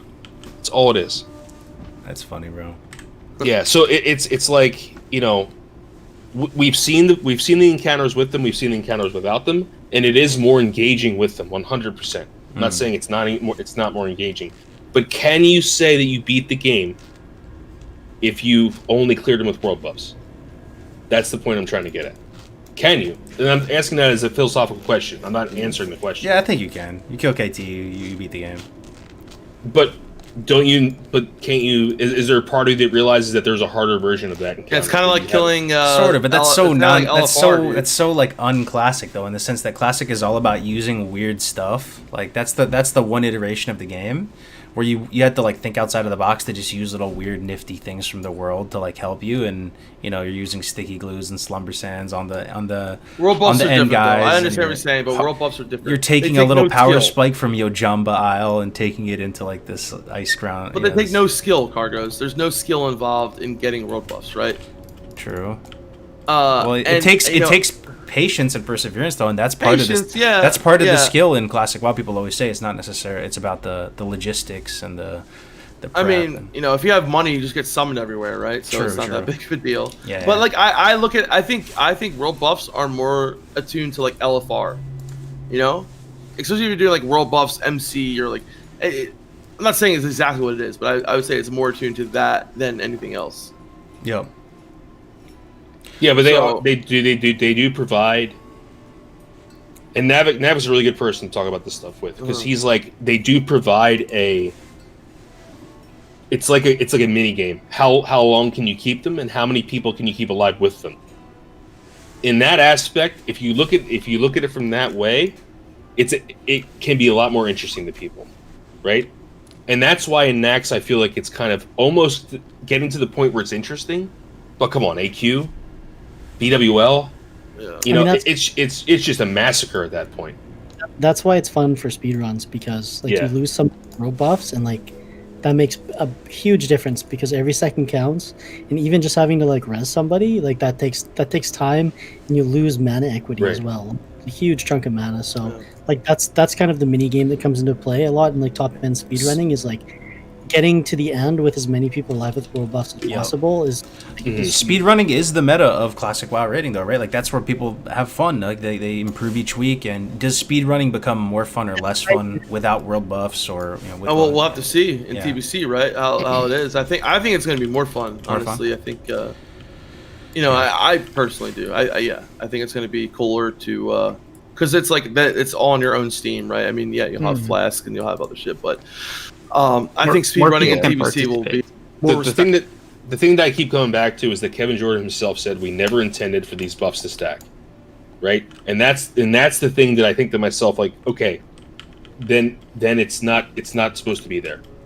If the developer of the game said it, right? Yeah, that's what I'm trying to get at. Yeah, and he was not a nobody. He was one of the pillars who made the game. He created the classes and their talent trees for sure. Yeah. So I mean, speedrunning is one thing, right? But not a lot of, what percentage of the population is speedrunning, right? So I understand the point of liking world buffs if you're speedrunning high par skilled. I get that. It's all about performance at that point. So again, that's just my perspective, right? It's just I'm just thinking to myself, would Classic have been better without them? I don't know. I think it would have been. I think more people would have kept playing. But I'm really looking forward to TBC. Me too, man. We all are. I am, yeah. And with that, boys, let's round it out. We've been here for 2.5 hours. It's been a great sesh. We didn't cover all the classes. Hell yeah. I didn't think we would. We got through about a third of them or something. We can keep it going. It's always fun to talk about the classes, right? We got to talk about Priest. Come on. We got to, not now, but in the future. Well, I'll be streaming later. We can talk about Priest then, but, later, next time, we'll continue off where we left off and hopefully do the rest of the classes, right? Yep. Definitely. Ale, are you about to stream, Ale? You want the those? Yeah, I'm going now. Okay, he's going live. Guys, where can we find everybody in this call? There's got to be a few new people here, especially with TBC coming. We got to get everyone's channels out there. Where can they find you, Dunedain? Well, still on YouTube, but there's not very much interesting on it right now. I can link my Discord, so you can come say hi, maybe join the fellowship for now or TBC, or just come have a social running around in the guild. I will link in a second.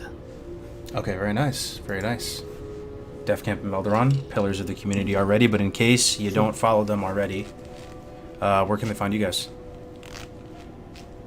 Go ahead. Def Camp Melderon TV on YouTube. I just put up I'm doing a little series thing where I'm doing every Shaman spec, just a quick dungeon playthrough so people can see them. I just did the rest of one today. I'll be working on the enhancement and the elemental ones next. So just a short 16-minute video, just running through Arcanite Crypts. I actually did it with Pilaf. Oh, wow. There you go. Yeah, it was fun. Yeah. And then you can find me also on obviously on Def Camp Melderon TV. I stream on both the YouTube channel and at twitch.tv/defcamp. Been streaming every day for about the past 2 weeks. So probably primarily play Priest in the beta. Getting the level cap soon. I am going to stream tonight, but like I said, I just got my shot, so I'm kind of a little tired, so I'll probably be on a little bit later. But yeah, you can find us streaming. Melderon streams also sometimes as well. And you can find us on YouTube, Def Camp Melderon, and twitch.tv/defcamp. Sounds good, boys. With that, everyone, we're going to host Dale. He's going to continue the party. It's not going to stop here. He'll probably be playing some beta. And we'll see you next time on Good Morning Azeroth. Thank you so much for tuning in, guys. 59 episodes together. And I know some of you have been here from the very start, so really do appreciate your time and hope you have a good day. Keep on grinding, boys. See you guys. Bye-bye.